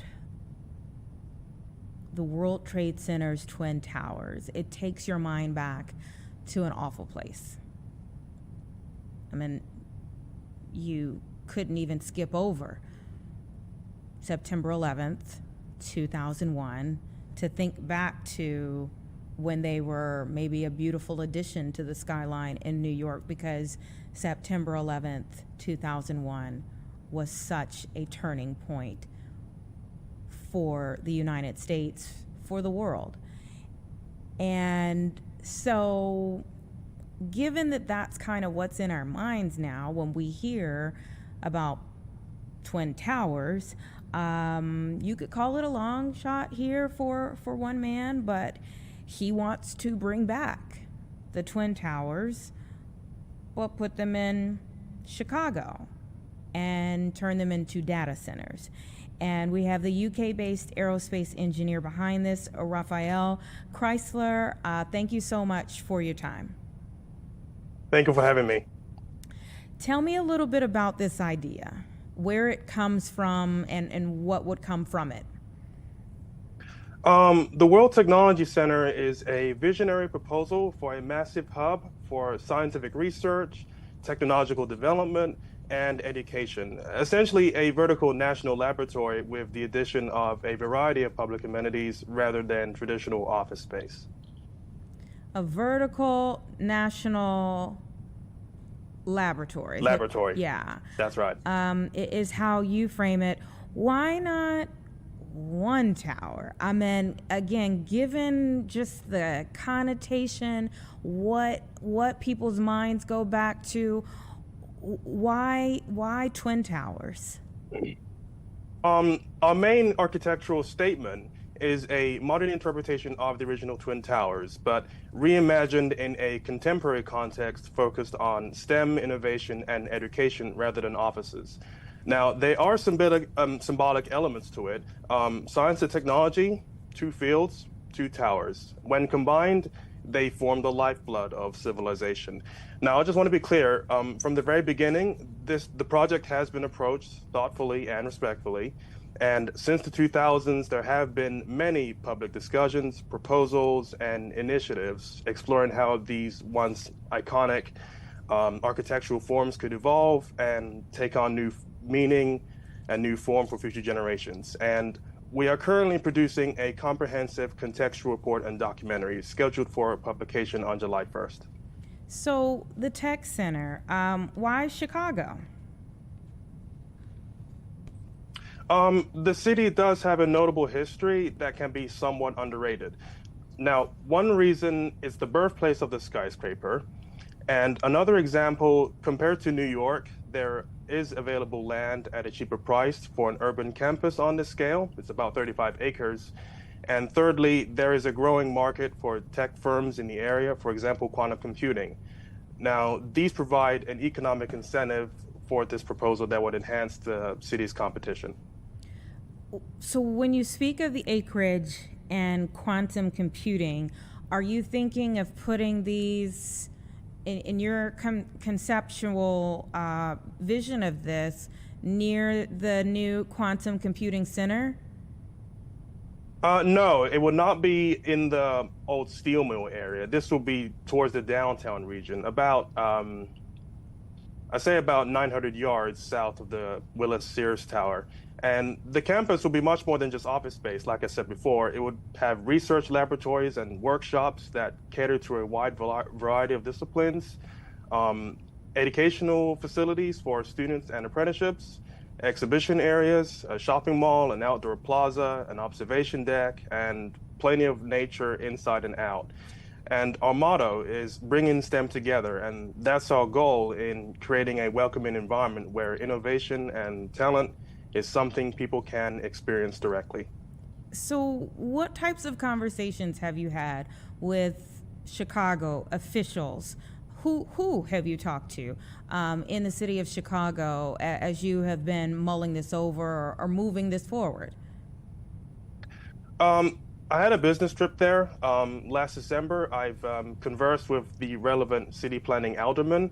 The site overlaps in the 25th and 28th wards. And when I conversed with them, the team were very, you could say, blown away by such a ambitious proposal. They did say that, sorry, I've lost my train of thought because I'm trying to remember. You were talking about your conversations with the 25th and 28th ward aldermen? That's right. Byron Siegel Lopez and what was the other guy's name? Because he passed on details and information on. He saw my website. He was very impressed, and he did say that the city will definitely benefit quite massively in the long-term future in competition with the STEM field and education, basically bridging Silicon Valley to the eastern states. Okay, so that would be Byron Sicha Lopez and Alderman Irvin. Is that who you spoke with? That's He's right. for the 28th ward? That's right. Okay. That's right. Not directly, but he passed on my information on to him. And we are working behind the scenes in understanding, and basically they'll be kept in touch how the project evolves. Mm-hmm. Were you met with positive regard, would you say, for this idea? Yeah, absolutely. Absolutely. Mm-hmm. Did they fill you in on any challenges you could face? One thing Byron noted was consider other cities it could be built, and that is on our list of things that we are working on, like other places around the country where this project could be built. But our long-term vision is 2050, and we are working step by step in growing a professional network with architects, engineers, stakeholders, and authorities. Mm-hmm. It's a slow process, but we're working towards that goal. And when we talk about, I'm sorry. Continue. It's all right. Continue. When we talk about things being used as data centers, are you aware? I mean, I'm saying you're UK based, so I'm asking this from just a standpoint of us locally. Are you aware of how much people have fought against data centers in the area? So when this project got media attention a few months ago, there was quite a few misinterpretations. People tend to connect the word science with data science, and because data centers is a hot topic in tech politics, they kind of convoluted the two, and that's how it got mixed up. Now, the World Technology Center is not a data center. It's a giant, basically a scientific school, workshop, laboratory complex, and public amenities all in one place. So data centers only make up a small minority of the whole complex scope in its facilities. Okay, that's very fair, and I'm glad that I asked the question because we want to be fair to you and how we characterize your vision here. So thank you for that clarification there. And again, you said you're looking to do this by 2050. So what comes next on your timeline? I mean, where are you with things, and how do you get to 2050? So obviously our strategy is multiple different phases. We're currently in phase 2, community and stakeholder outreach and conceptual design. But full details of how the project evolves will be on our official website at worldtechcenter.org, as well as our social media channels on LinkedIn, YouTube, and Facebook, where we share regular new renderings, drawings, project updates, and more detailed information about the vision as it advances. And we are working with a few people from industry remotely, and architect Kenneth Gardner. Raphael, please keep us up to date. Let us know how things go as you continue to move the ball down the field. Thank you. Will do. Okay, take care. Thank you for having me. Take care. Thank you for having me. Thank you for being here. We appreciate it. Everyone, it's 2:43. Give us 2 minutes and we'll be back. Our next discussion, we're hoping to bring in our own Joni Lum so that we can get an update on that very tragic shooting that took place in Porter County after prom.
Welcome back. Before we get our update from Joni, we had a major update in a story that so many people have been invested in over the last week, first thing this morning, and that was about that cruise ship that had the hantavirus outbreak. And this morning we found out that the 17 Americans who were on there are now back in the U.S. and they are in Nebraska. We have Dr. Kelly Cawcut from the University of Nebraska Infectious Diseases Unit, who is joining us now. Thank you so much for your time. Hi, pleasure to be here with you. Obviously there's so much attention throughout the country into this story. Can you even remember another time that people have really been centered on you all's unit there? I know it's very prestigious throughout the country. Yeah, so we sit ready and prepared all the time, and often people forget that we exist. The most common times people refer to back when we've really had national and international coverage has been when Ebola patients were here, kind of starting that 2014 outbreak, and then at the beginning of 2020 when we had some of the original COVID-19 patients coming from the Diamond Princess here at our units also, both at the quarantine unit and in the biocontainment unit. And so I said pretty prestigious in the country because, as I understand it, you all are the only facility of its type in the country. But explain what makes you all unique compared to other places. Sure, that's a great question. So we have two entities that we utilize for high consequence infectious diseases with concern for transmission like this. And one is the National Quarantine Center, and the other is our biocontainment unit. The National Quarantine Unit that we have in center is really the only federally funded unit of its kind in the country. The biocontainment unit, which is meant for patients with diagnosed infection who are ill and need active patient care, is one of several regional areas within the country and three of our main national network education and training centers that are used to train others on high consequence infectious diseases. The quarantine unit is not a place in which we have patients who are actively ill. This is a specialized unit with a multitude of special precautions within it to minimize any risk of spread of infection, but the rooms are intended to be a bit more of a hotel-like experience as best as we can create that. And these really are not patients. They are simply being monitored for these potential different infections in that unit. And so it is a bit of a different concept than a direct patient care unit. Okay. And then have you ever had this many this many individuals come to you all at the same time?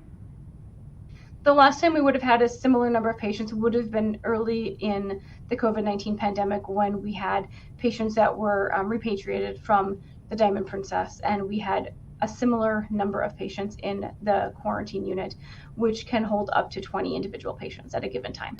Okay, that was going to be another question that I had. So 17 individuals, 17 Americans that came to you all, but as I understand it, there is one of the 17 that's now tested positive and another person who was showing symptoms but has not tested positive. What happens in those cases? Those are great questions. So there ended up being a total of 18 patients that were brought back to the United States. One of those patients was symptomatic and had not been tested, so it was not confirmed whether they potentially had hantavirus. And those patients were actually sent to an alternative biocontainment unit for care and assessment. And then the other 16 were brought to our facility here. One on arrival was asymptomatic, but had a test that was reported as positive prior to arrival in the United States. And so that person is currently in our biocontainment unit and being reevaluated with repeat testing for confirmation of that diagnosis. The remaining 15 are in our national quarantine unit and being monitored closely for signs or symptoms of infection, but also in really trying to establish their potential risk of exposures to infection to understand how likely it is that they may be a high risk exposure who might convert to infection. And how long will they be with you all? So right now it's not something we can say definitively, and it may vary individual patient to patient. They will all be here for a few days at a minimum while they are assessed for those risks, while we determine if anyone may have active infection or symptoms requiring testing, and then really based on our federal and local state departments on the home states for these patients and whether or not they would potentially be able to safely quarantine in their home areas within a safe public health structure, like some of the other Americans that have already been identified in states have been thus far. Mm-hmm. And when you're testing for symptoms, what are you all looking for? What are you doing? So there is a assessment of our patients on a regular basis for any development of new symptoms. Early cases of this often present similar to many other common viral syndromes. So headaches, fevers, body aches, nausea, vomiting, diarrhea. So we're looking very aggressively for any particular symptoms that may exist, and then evaluating timing and capacity for testing of these patients in that setting. And if anyone does develop illness, moving them to our biocontainment unit for active patient care as needed. When would somebody be considered in the clear? So the incubation period in total is 42 days. Many patients will develop symptoms earlier than that, and we have seen that with the exposures on the ship to date with patients who've been diagnosed. The question of if the patients will necessarily, and I should say patients, if the passengers of the ship would necessarily require continued quarantine in our facility is a bit to be determined. There's not a formal national mandate that they have to stay here, but we are working very closely with all of our local and federal partners on that plan of duration of stay for the passengers who are in our quarantine unit currently. And then how do you protect the workers? Because wasn't there like one of the doctors on board the ship people who was caring for the individuals on the ship ended up becoming sick? I don't know if there have been another case. I feel like there was another case, maybe of someone on a flight or something of that nature. But so the people who are actually caring in some situations have ended up ill. How do you keep the workers there safe? So this is something that our units, the quarantine unit and our biocontainment unit, trained for varying levels of contagious diseases and infections on a regular basis. And we are an extremely well-trained facility with high reliability use of all levels of personal protective equipment, which is a key component to this, both in the utilization of it, but also how to put it on and off safely. Additionally, there's a multitude of other components to these units that really help protect our staff and our colleagues on campus and the community as a whole. So the units have their own special air handling systems that do not circulate elsewhere and get highly filtered out and adjusted. The care is secured care. It is not accessible by people who are not actively members of those teams with that appropriate approval and training. And so we do have various ways and methods in place, both with what our staff teams utilize for personal protective equipment to the way that the units themselves are designed to provide the highest level of protection that is possible. And we did do this effectively with Ebola in the past, and we did this effectively when we had our COVID-19 patients here back in 2020. And so our team is very comfortable with that, and again, drills for this regularly and prepares for this regularly. And let me ask you, I've heard from many doctors like, okay, hantavirus has been around for like 50 years, even though most of us are just hearing about it in the last year for the first time. And with this strain, we're hearing some things that we didn't even hear in the situation like Gene Hackman's wife, when we first kind of said, what hantavirus should, died from hantavirus, what is that? So what are you all learning right now? And what do you hope to learn from having these individuals there? So there are various strains of hantavirus, as mentioned, in different geographic areas of the world. This particular strain, the Andes virus, is really something we see in South America, with most cases reported coming out of Chile and Argentina. And it has been around for a long time, and it is something that there is a fair amount of data on, both on diagnosis and management of these patients, along with prior outbreak data to really help us have a better understanding of this from that global perspective of that. This particular scenario is unique and has generated a lot of global attention because this virus now has really reached multiple countries with patients, with the first outbreak that has existed on a cruise ship drawing that attention. I do think there's a lot we still can learn from this regarding any other updates on safety measures for international trips and travelers, making sure that we educate travelers well. We have opportunities to learn further about impact of the virus in different people and different exposures with the detailed assessments that are happening here, given the circumstances of travel and the global nature of this. And again, there's always ongoing investigation and assessment, since this does not have a specific antiviral treatment, on are there additional things we can learn to really help optimize future prevention, spread, and outcomes related to the infection. And as before I let you go, I want to honor a question that one of our viewers on TikTok asked, because as we understand it, 2 hantavirus patients arrived at Emory Hospital in Atlanta. Why were they taken to Georgia versus coming to Nebraska? So those decisions were made in conjunction with our federal partners within this national network we have for biocontainment. And one of the reasons for this was when we discovered that there were patients that did have symptoms, we knew those patients would go into a biocontainment facility. At our organization, we have a larger number of beds that we can support for quarantine-based patients than we do if we need to do direct patient care for infected and more critically ill patients. So to preserve the capacity of our organization's biocontainment unit beds, since we are receiving such a large volume of patients to the quarantine unit, those patients were sent to Atlanta to another well-established, well-trained biocontainment unit where they could provide that direct patient care there and preserve our capacity here should the patients in the quarantine unit need that. Thank you so much for your time today. We certainly appreciate it and hope that there are some positive things that come from this very challenging situation in the end. Absolutely. Thank you so much. I appreciate it. Thank you for your time. We appreciate you.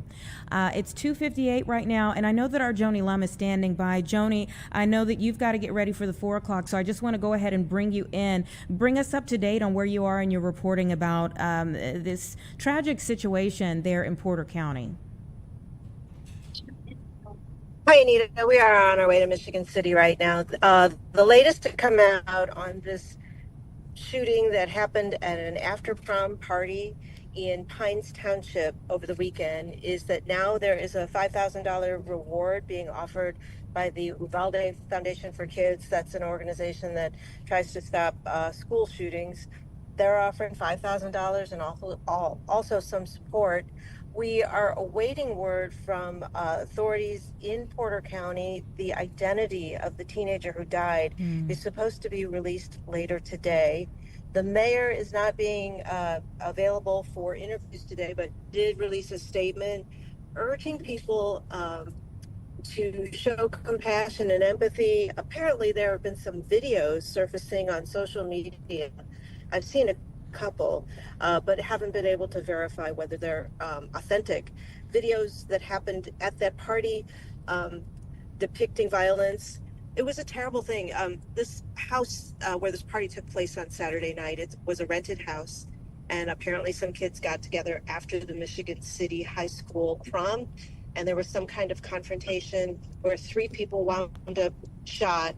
One, a juvenile male, he was killed. An 18-year-old was injured, 18-year-old female, and another male juvenile injured. There's also some GoFundMe accounts online, and I haven't verified whether they are real either, but there's some interesting pictures that are all on social media. The mayor now asking everyone to show compassion to his families. Michigan City isn't used to this kind of crime. Their Facebook pages of neighbors and neighbors that I met while I was there over the weekend, everyone is just very concerned, very hurt by this, that this could happen and a teenager could wind up dead and other families are mourning right through Mother's Day. It was just very sad in that area. And we are going back now to see if we can get some more reaction from local people, find out information from, see if anyone was there at that party. Apparently there were like 40 kids there. And they had some counselors at high school today, so we'll see how everybody's doing. Anita? Yeah, and I mean, even the fact that the home was rented makes me say, okay, who rented it? Where's the adult that put their name on the line for that party? Well, I heard one story from a neighbor, and I don't know if this is true. The neighbor asked the owner of that house. She said that, it gets rented out all the time because it's, over there by the dunes where people like to spend their summers, and there's never been any trouble there.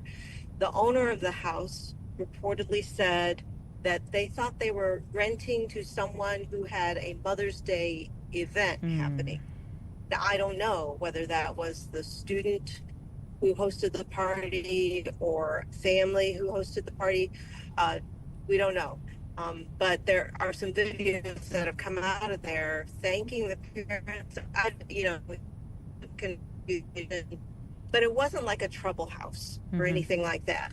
And they're still looking for the shooter right now, which surprises me with all those witnesses and whatever happened there with high school kids. They all talk, and the Porter County Sheriff has encouraged everyone to call them with information. Yeah, I would hope, honestly, that it doesn't take them long to come up with somebody. Joni, I mean, the minute I saw this, I'm like, it's a bunch of teenagers. Of course there's videos out there. I mean, of course there's videos out there. So sure, from a compassionate standpoint, I'm sure they show some things that are even more heartbreaking for a lot of people. But at the same time, that's a lot of evidence. Is at the bottom line, it's a lot of evidence out there. You're right. And law enforcement's going to be looking for that kind of evidence, videos. When it happened, it's a real narrow road. There's nowhere to put cars if you're going to be entertaining. And so the cars were lined up on the street, making it hard to get through there. When it happened, the neighbors say there were, law enforcement came, they didn't see any ambulances, there were helicopters, what they believed to be a law enforcement helicopter, using some night vision to see movement because it's very wooded there. And all the kids just scrambled. They were running for their lives. So there were kids in backyards and going through the woods, and law enforcement who was looking for people, perhaps the shooter. That's where we left it in terms of information.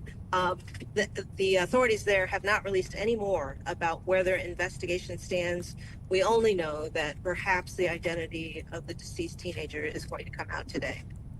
I mean, it's so sad. I was mentioning earlier that, obviously prom is like one of those, it's supposed to be one of the good memories in life, and it kind of signals that the year is coming to an end, that possibly your time in high school is coming to an end, and this will be a scar on their life for those who lived through it forever. There's trauma for those kids, definitely, and for the entire community, there's trauma, because you're right, there are so many great milestones that happen for seniors with prom.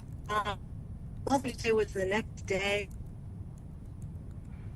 Community, so much sadness. Yeah. It should have been, and I've seen some of the prom pictures too, where the kids are dressed up and enjoying their night. That's what you do. You take pictures to commemorate this part of your high school experience, and then tragedy happened that night. Yeah. So. Yeah, it's pretty awful. We're going to go see how that community is supporting one another. Well, Joni, thank you for following up. We know you've been on this story, and so it's only right that the person who knows the most about it would continue to interface with that community that's going through so much right now. Thank you for going back out there. Thank you, Anita. It's good to talk to you. Same. We'll see you soon on the air. It's just about 3:05, and just before I go to break here, I want to reiterate that the Porter County Sheriff's Office is urging anyone who attended that gathering or knows someone who attended that gathering to call Detective Sergeant Marshall at 219-477-3136. Again, that number is 219-477-3136. please speak up. Please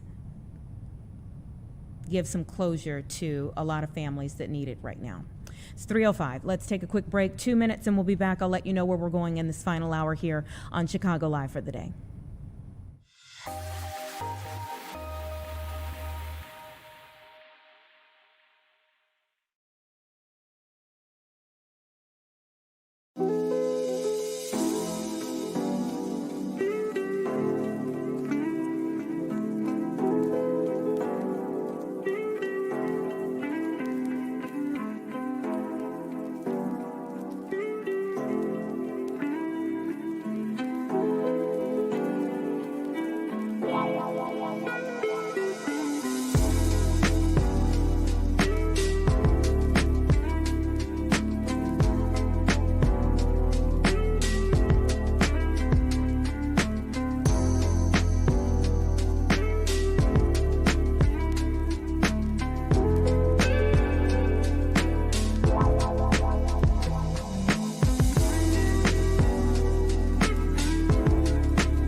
Welcome back, everyone. It's 3:08 right now, and we have a heartwarming conversation coming up for you now. The VFW Day of Service is a worldwide initiative, and they're doing professional photos for many of our service members and their families, former service members and their families, and we're so excited to be able to speak with Arnold Taylor from VFW Post 311 in Richton Park. Thank you so much for being here. Thank you. Glad to be here. And thank you for your service. Okay. Thank you. Yes. And I also have a few of my members here with me. I actually have the state commander here with me for the VFW for the state of Illinois as well. He's actually a member of my post. Wonderful. Well, hello to everyone who is with you today. Please thank them on my behalf and our behalf here at the station. Tell us a little bit about your service project. Okay. So basically the Day of Service event, it's pretty much a global event, to get veterans and the local community involved through volunteer service. The initiatives actually began, a long time ago through their military service. It started out probably with about 200 events in its first year. This is the 5th year that we've actually been doing something and the program, but it has now grown to over 2,400 projects in 13 countries this year. And we chose, in the past we've done giveaways with different volunteer organizations in the city, and as well as out here we've done some programs where we volunteer with the village for cleanup and things of that nature. But we chose headshots just because we know some veterans they just not prepared to go on an interview, and we're trying to build a little bit of confidence in them by offering free headshots. So we're looking and we're hoping for a great turnout today. Oh, I'm certainly hoping that you all have a fantastic turnout. And talk a little bit about that transition to civilian life, how difficult that can be. I'm a military kid myself, so I've seen it many times over. But for those who may not know, talk about that transition for people. So one of the things, I was fortunate enough to where, I transitioned about 26 years ago. I retired from the Army after doing 21 years in 1999. And I was fortunate enough to be stationed, in Wisconsin for that last year and a half. And so I actually did what some of the military organizations tell you to do, is to go talk to the unemployment office, talk to the state office, and then talk to some local DFWs and try to figure out, what you want to do and things that are there to support you. And so it wasn't very, very difficult for me. The difficulty was when I actually found a job and actually working with somebody and found out, in the military, you do things, no matter what, you get the job done. Whereas in the civilian life, if you get it done that day, okay. If you don't, you just move on. But when I got out, as far as, although I'm saying it wasn't hard, I still filled out over a couple of hundred different, job applications. Wow. And just put folks to call. But I work with the state as well, pretty good. It's just that, I just made it happen. And that's one thing that we try to do. We're trying to catch the VFW. We're trying to catch individuals that are actually still in the service and that are, working on that transition. And we're going to do the best that we can to make life easier for them. For example, today in the background, we have a benefit service advisor that's here that's actually helping veterans with their claims and or any other needs that they may have to get their benefits. I think that's just so wonderful that you kind of have wraparound services. So it's not just the photos, not just the headshots, but you're doing resume reviews, putting together online profiles, kind of wraparound services. Oh yes, most definitely, and we're in a veteran-friendly community. The first of all, the village president he's a member of our post. He's a Navy veteran. And then we have one of the trustees for the Village of Richland Park. They started up an organization that's titled the Friends of Post 311. And that whole goal is to find us a new home in the Village of Richland Park. We've actually, the village put out a bid for some spaces, and we were awarded one of the spaces. So we're going to be actually moving from this building and trying to build our own building, build another building that's further along with the plans for the Village of Richland Park. Wow. What does it mean to you to be able to continue to serve really in this new way? For me, it's more or less, it's an obligation. I mean, the military, they helped me out. They made me a better person. And so now I can only reciprocate that and just reach out and give back to as many veterans as I possibly can. Well, thank you again for your service. Thank you for what you all are doing today and in the many days to come year round, what you all are providing for the community and for our service members who are both active and those who are making that transition into a brand new life. So we appreciate you. Okay. We appreciate you too. Thank you. Thank you for having us today. Absolutely. You all take care. Okay, thank you. All right. It's about 3:15. Give us 2 minutes and we'll be back. We're going to speak with some Chicago scholars next.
3:17, let's keep the vibes high, right? I'm so elated, honored that we have two scholars with us today.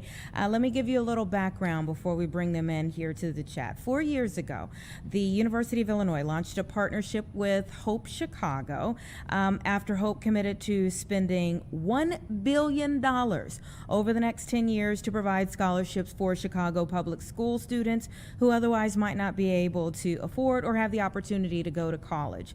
And we are just so elated that we have two Hope Scholars, one who went to the University of Illinois Urbana-Champaign in the class of 2026, and another who's at Western Illinois University in the class of 2026. Let's welcome in Nafisa Habib and Gino Wheeler to the show. Great to have you all here. Hi. How are you? I am just so proud of you all. I could just sit here and tell you how proud I am all day, but we want to find out more about you because I hear that you all have been friends for a long time. So I'm going to let the ladies speak first. Nafisa, tell me how you know Gino and how the Hope Scholars have really helped you all.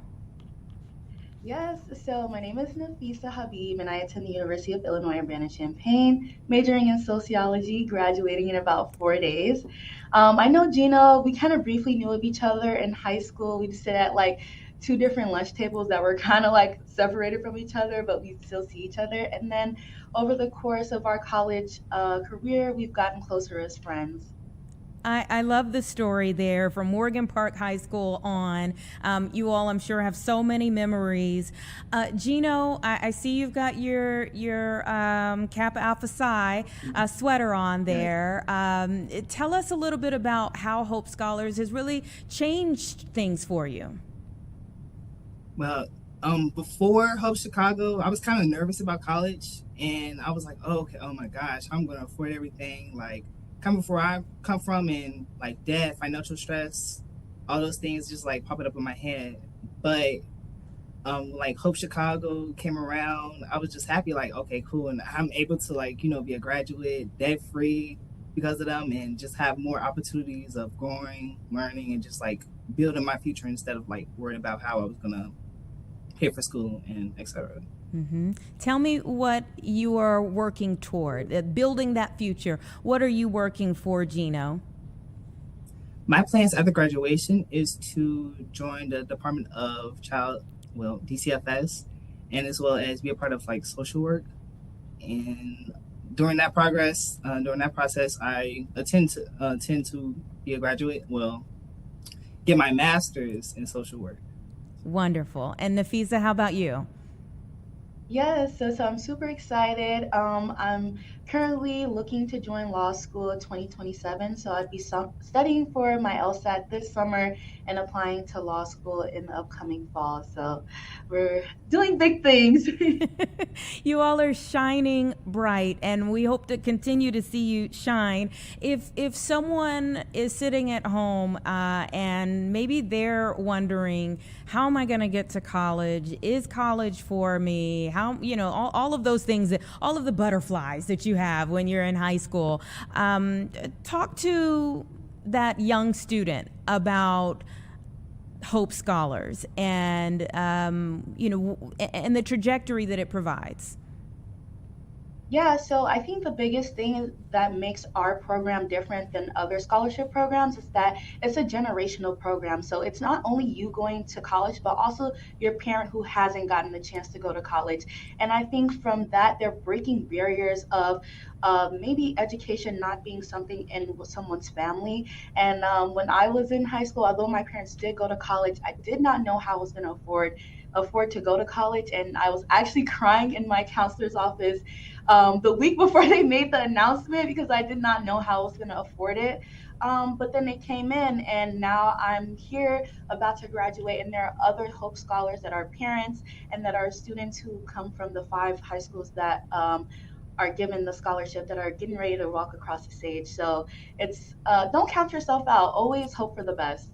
Yeah. Gino, when you see young men in the city of Chicago and all of the things that could come in their way, right? To keep them from being exactly where you are today. What do you say to them? I say plan your work and work your plan. Everything comes for hard work and dedication, and you gotta want it. If you're hungry, you're gonna eat. So What is it like to be the first in terms of the Hope Scholars Program? I mean, when we say 4 years ago, I want people to really capture the fact that you all are the first round of graduates from this investment that was made. What is it like to be the first? I think it's really hard, but also it's very exciting and thrilling. And it's nice to know that we have a family, our Hope Chicago family, that supports us, that's been on this journey with us every single step of the way, whether they're an advisor or if they're in the Chicago office, they're always checking on us. And they're actually going to be down here to see us walk across the stage. So I think it's just amazing, and it's very nice and sentimental to have the people that were looking at us 4 years ago being with us now 4 years later. What were some of the biggest lessons that you all learned in your college journey? Oh, Gina, do you want to take this one?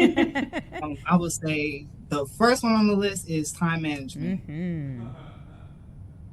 Yeah. I think for me, it's advocating for myself. I think to see a lot of our Hope Chicago advisors and all of the team advocate for our education within Chicago and then also just nationally, it showed me that I can advocate for myself too within the academic space. So it's a big lesson. I mean, those are really key lessons, key life lessons, learning how to advocate for yourself. And time management, I think, is maybe the biggest lesson everyone learns the minute they get to college. That's one of the biggest transitions, I think, for people when they get to college, is learning that time management to get you through. And what do you think are some of the other things that got you through those years? I think just having my family support me as well. I think of course we have a big supportive system at Hope Chicago, but also my family wanting me to go on this journey and cheering me all along the way. So I'm super excited to have them see me walk across the stage in about a couple of days with the Hope Chicago crew, and hopefully we can get you some pictures with everyone together. Yeah. It's most definitely like my friends and family back home, they just like install so much like effort and just like life lessons within myself, which became like, now I became more confident, independent, and just like more open to like meet new people and just trying new things and want new opportunities and just be more involved in life. Well, again, you all are the best and the brightest. We could not be more proud of you. Great job sticking with it. The college years are full of ups and downs and a lot of, winding roads through those years. But we're just so proud that you all have made it to the end of this part of the journey. Our future lawyer, our future social worker, you all are going to go on to do wonderful things, and we're rooting for you all the way. So when is graduation day for each of you? May 16th. May 16th as well. Oh, both of you, May 16th. Okay, all right. You're almost there, just a few more days, and congratulations in advance. Thank you so much. Do you know we did it? You did it. You did it. Oh, man. Congratulations to them. What a wonderful program. What wonderful young people. We need more of these stories, and I'm so glad that we were able to have them on the show today. This first group of Hope Scholars that are now graduating from college after this investment that was made in the future of our society, the future of Chicago, the future of this country. When we invest in young people, and you see now them 5 days away from graduation. It's a beautiful thing. It's about 3:27. Let's take a 2-minute break and we'll be right back.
right, welcome back, everyone, as I give you this live look outside. Isn't that a beautiful picture? But oh, does it give you a window into the wind that we are experiencing today, looking at that choppy water. I mean, you can't really get it from the bean picture. You still see people out enjoying the day. It's beautiful, like, oh, sunshine, great. But you look at that water and you're like, there's some more to the picture. So we have JD Rudd here to give us a context. It's deceptive because from the inside looking out, you're going, what a gorgeous May day. It's sunny. It's beautiful. Let's get out there. And then, as you mentioned, the wind hits you, the cool air hits you, and you go, oh. Is it May? This feels more like March, maybe. I mean, we've been struggling for a handful of days now in terms of temperatures. Can't quite get there because of the wind direction coming in from the northeast off the chilly waters of Lake Michigan.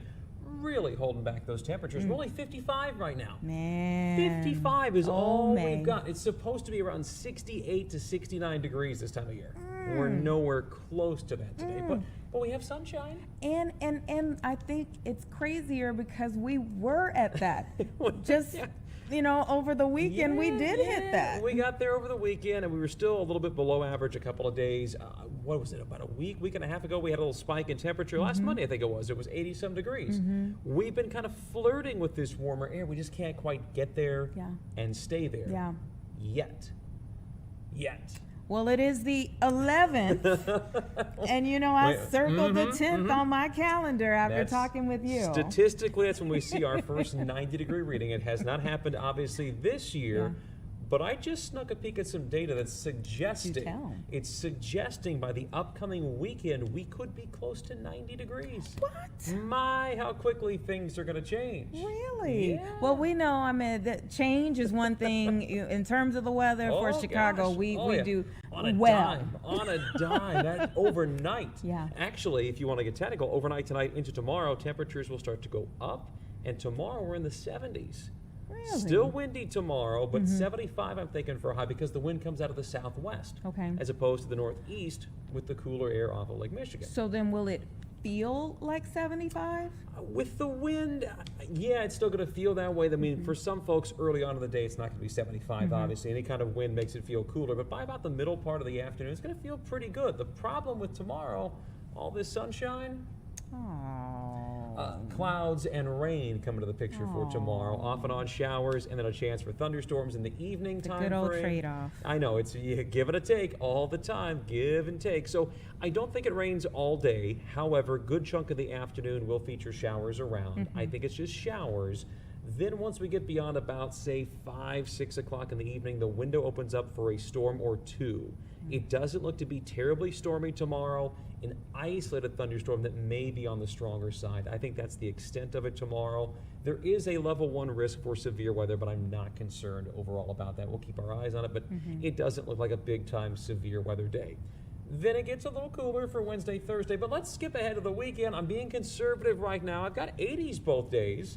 That's a start. You know what? I didn't even see the numbers because I was just looking at all of that cloud, rain. But it's warming up, and again, I'm being storm conservative. Combination going on. If we don't get the rain and storms, which I think that chance is in there because it's going to be so warm, so it won't be an all-day thing, it is quite possible on Saturday. Temperatures go about 5, 6 degrees higher than what I've got listed here. That would put us close to 90 degrees. That's being conservative right now. Things can change, but what a difference. Yeah. It's just, with the warm up, you get these daily pop-up shower and thunderstorm chances. If you're little pieces of lift in the atmosphere, it's almost, if anybody visits Florida, you know how it goes. It's warm most of the day. You get those afternoon pop-up storms. They go away by the evening, and then you're fine. We actually were speaking with one of the meteorologists from Fox Weather down in Florida earlier in the show, in one of the earlier hours, about the wildfires. Yes, they've been so dry down there.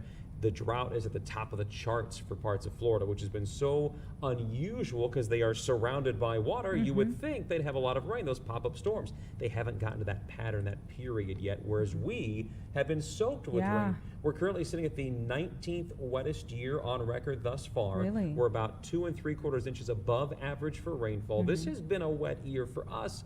Then you think of somewhere like Florida, and they are hurting. They can't get any moisture. Yeah, I think she said that, I mean, the thought right now is that this came from a lightning strike. Oh gosh, yeah. Wouldn't But surprise because me. they're so dry. So dry. Mm-hmm. That's all it takes. We get those instances around this part of the country too from time to time when all that vegetation is so dry out there and we've gone long periods of time with no rainfall. All it takes is one lightning strike and yeah, you can get a massive wildfire. And then I guess, you know, when you look at situations like that, you do wonder, like, yeah, we were waterlogged in April, but like, does that prevent us from being super dry by June or July? No, I mean, because the ground can soak that water up pretty quick, and then days like today, full-on sunshine, that sun is very strong. It really goes into the ground and heats that ground up and absorbs all that moisture off that top layer or two. You still have some emerging vegetation, which is a bit on the drier side. Yes, we've got some good patches of grass that are healthy and wet, but there's still some farmland vegetation that's fairly dry.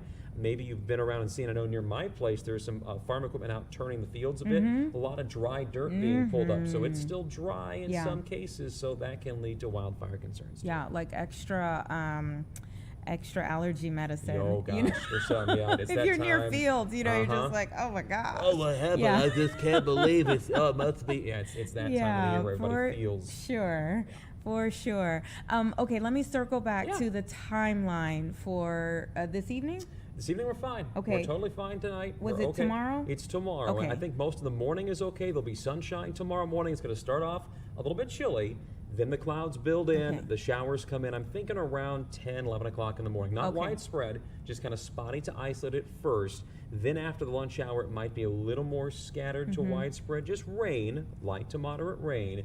And then by the late afternoon to evening, the window opens up roughly 4 o'clock to about 9 o'clock for a thunderstorm or two. It's going to be very isolated tomorrow.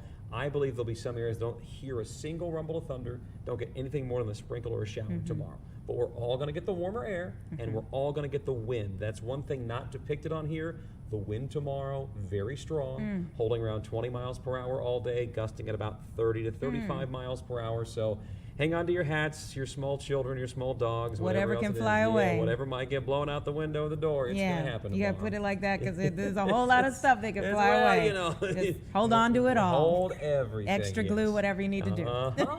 With the hair, the hold on to whatever it is. Toupee alerts, whatever it might be. Whatever you need to Lashes going fluttering somewhere. It happens. That's why I don't wear mine Things anymore. happen. I can't. It's just. Is that the only reason? Well, there's a few, but Okay, that's the main all right. It is 3:36. Thank you so much for coming up. We'll get you back downstairs for the 4 o'clock show. And I believe that the ceremony at the White House for the national champions is taking place. So let's listen in. You got a lot of Hoosiers in the stands here and behind me. We got to give them one, two, three, Hoosiers, right? 1, 2, 3, Hoosiers. You got that? Okay, thank you. That's a lot of nice accolades there. Appreciate all that. It all starts with Pam Whitten, our president, Scott Dolson, our athletic director. You got to have a commitment at the top.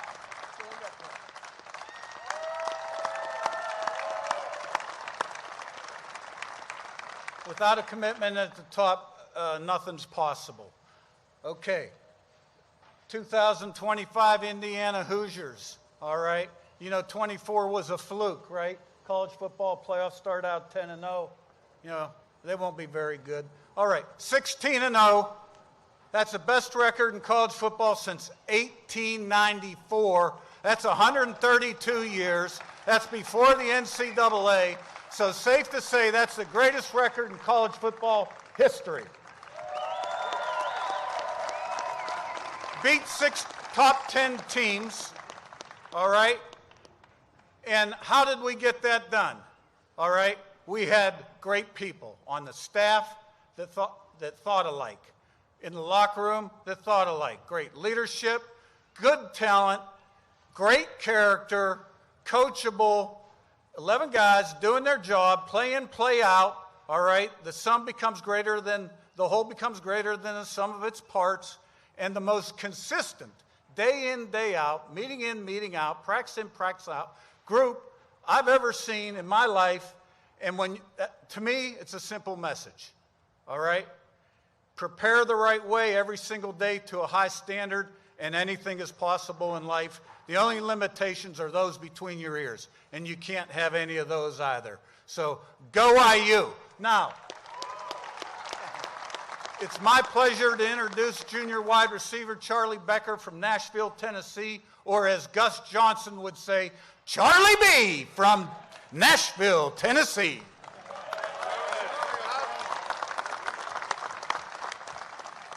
How's it going, everybody? First of all, I just would like to thank Mr. President. Thank you so much for having us. This is an honor. I know I speak behalf of my team by saying we're going to remember this for the rest of our lives. And secondly, I would just like to thank all the Hoosier fans out there. You know, from the start of the season to the end of the season, y'all were there through the highs and the lows, and none of this is possible without y'all. So thank you guys, and go IU.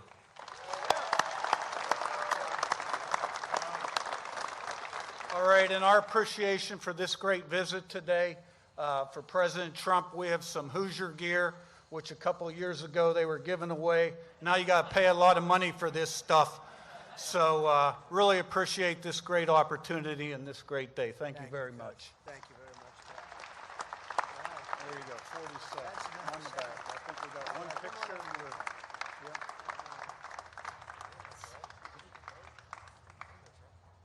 I like this guy. That's great, Coach. Thank you. What else do you have over there? How about a helmet? Here we go. We got a signed football, 16-0, fast, physical, relentless, go IU, Wow. Kurt Signetti, and players. That's great, Kurt. That's great. Good, Kurt. What time did that be?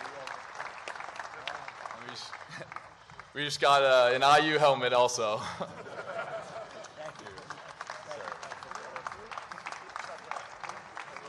Now, we'll let you keep the trophy for an NIL contribution. I'll do that for NIL. Boy, oh boy, did the court screw us up, huh? That's all right. It's whatever happened. It seems to be working for you, and you're gonna make it very successful. You're gonna create something very, very successful. I have no doubt. So we're gonna take the players now to the Oval Office, and they're gonna get a little glimpse at some. I think it's the most important piece of real estate anywhere in the world in terms of victory and in terms of winning and in terms of things that are happening. Things are happening right now. Our country, you know, a little bit like your team, our country a year and a half ago was laughed at. We were mocked. And now we're the hottest country anywhere in the world. There's nobody close. We're the greatest military in the world. We're unparalleled. And we're doing a job. We've made America great again. And this team has got a tremendous future. Don't lose the coach. She said, we can't lose the coach. It's a piece of work, right? We're not going to lose him. But I just want to thank everybody. It's a great turnout. It's a great turnout. But, you know, we do this a lot, and there's always spirit for a winning team. We have all the teams come here. But this was one I really look forward to because the story of Indiana University is really a legendary story. It's a very unusual story. We have a lot of teams where they win, and they keep winning, and they keep winning. They don't know what it is. And you have some that lose and get a little bit lucky. This is a team that came out from really a program that was a basketball program largely, and now it's a great, great football program. And you're going to have a tremendous year. It's a fantastic group, and I look forward to watching. It's going to be a very interesting, but you're going to have a great year. And I know people like this. There are very few of them. Never bet against a guy like this, I'm telling you. Never bet against a guy like Kurt. So thank you, Kurt and Coach, very much, okay? Thank you very much. Thank you, everybody. We're going to take them to the Oval Office. Thank you. Let's go, fellas.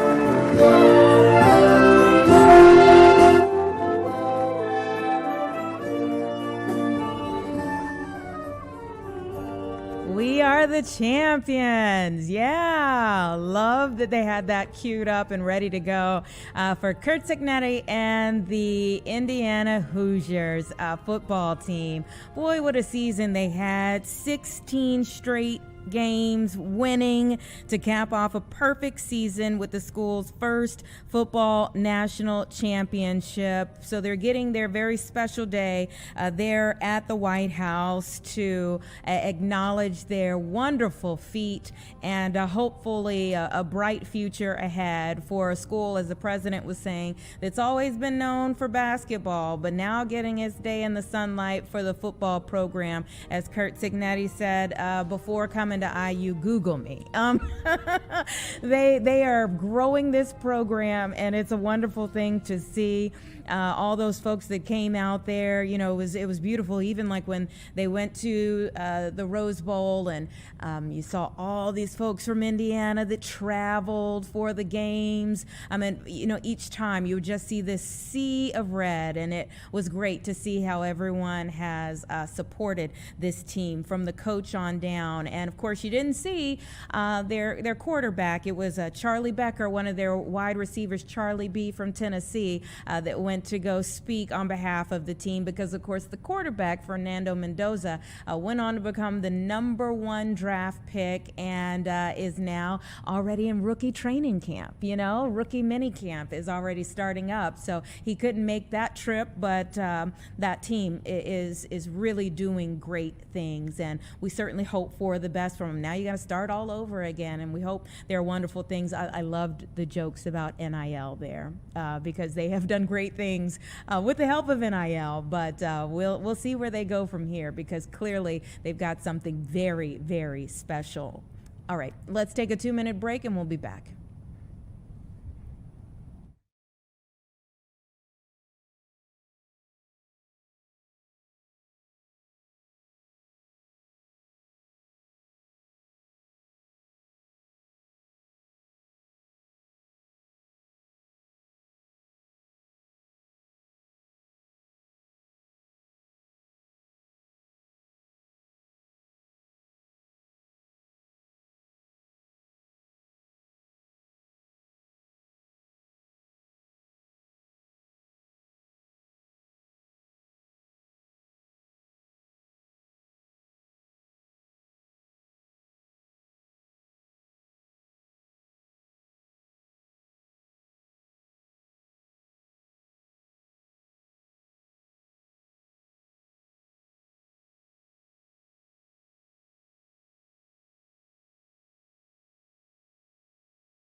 Okay, welcome back, everyone. It's just about 3:50, so let's talk about a few things here before we get to the end of our show. So, I want to tell you a little bit about what our reporters are working on first and foremost. You heard from Joni Lum. She is back down in Indiana, in Porter County, for a follow-up to this story about the teenagers who were shot.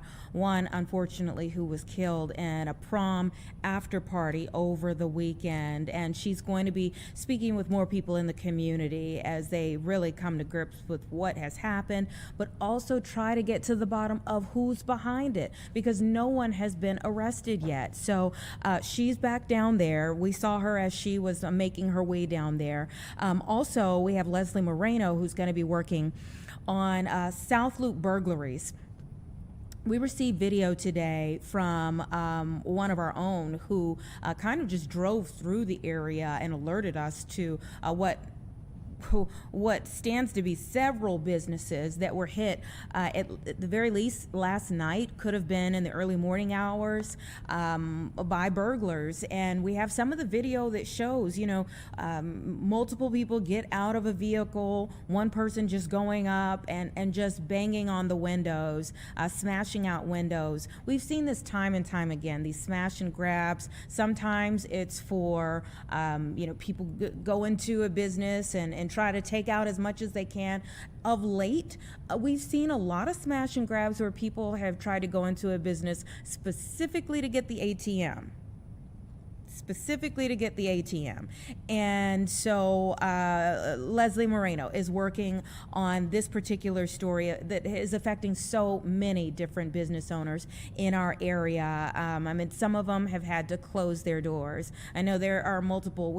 Just a few months ago, we did a story about a rash of smash and grabs, and I know since then one of the store owners that we talked to at that time has had to close that location. It's really difficult for these business owners who are dealing with so many other things to time and time again deal with smash and grabs. So this is out of the South Loop today, where we've seen this rash of smash and grabs, these burglaries, and Leslie is going to give us more information on that. Casey Cronus is working on a story that I think a lot of people will be invested in. In fact, I know a lot of people are invested in. Jim's original location is changing. They're having to relocate. There's a lot behind that. So definitely tune in for her story coming up at 4, where she gives more information about why they are moving. And I know that I read that there is a neighborhood effort, a petition that's been started to try to keep them from having to move. I don't know exactly where they are within that fight, but Casey's going to have more information as to what's going on there. It's a beloved institution, and so of course people would fight to keep it exactly where it is, but I believe that the outlook right now is that they'll be moving to Pilsen, I want to say. She's going to have all that information coming up for you in the 4 o'clock show. And then Brett Bugansky is going to be on something else that we've seen a lot of late, and not just here in Chicago, but throughout the country, these teen takeovers, street takeovers. And so he is following up on one. You often see, especially going into the weekend, we were just speaking with JD Rudd about how beautiful the weekend was. That's kind of the trade-off there. Is it typically when we have the nice weekends that come back around, we start to see those takeovers start back up. And there was some video that was going viral online of one in particular that happened over the weekend. He's going to have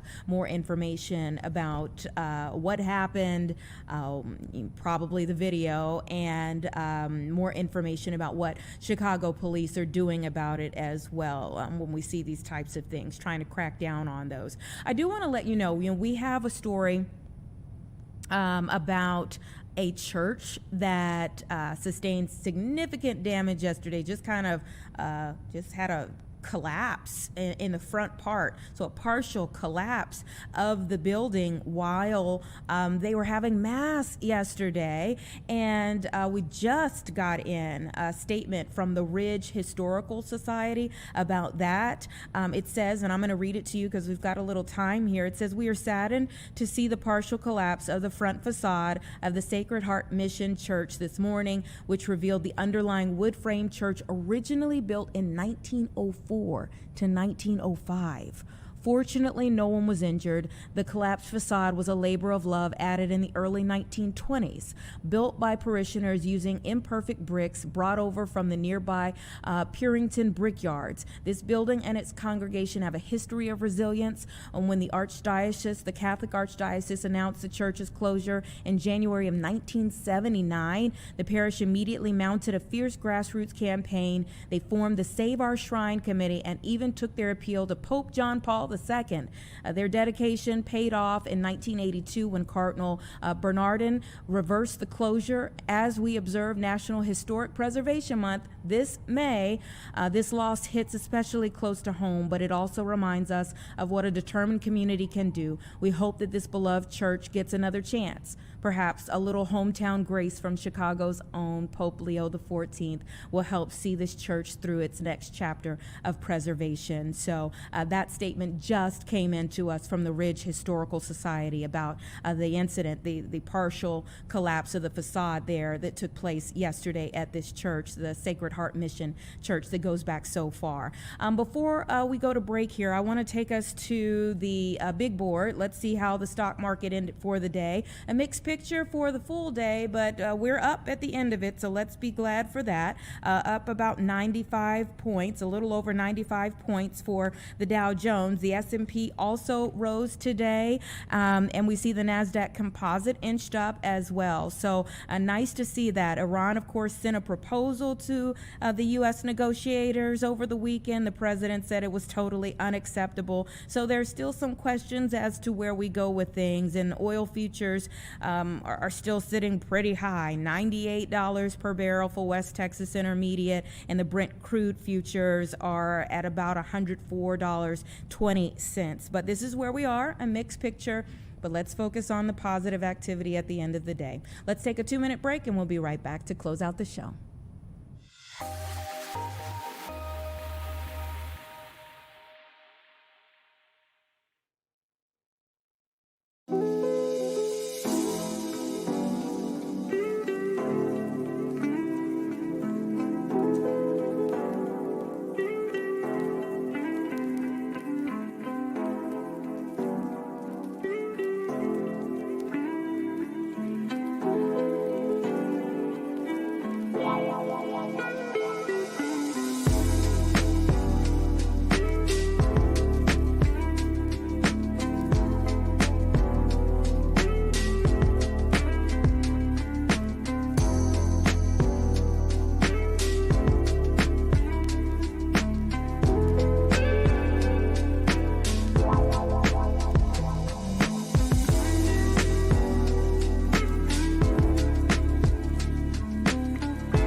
Welcome back, everyone. 3:58, so you know we're on the countdown for the 4 o'clock show. Listen, we always appreciate having you here for Chicago Live every weekday between the hours of 1 and 4 p.m. And we certainly hope that you'll be joining us again tomorrow. Have no idea what we'll be talking about tomorrow, working on to line up for you by then, but we certainly hope that you will be joining us. We'll get you over to the 4 o'clock news in 10 seconds. governor appoints people initially, but then they get reelected every 6 years. The governor should be doing this. This is ridiculous. I'm just done. I am done. My drink was full when he started that rant. Done.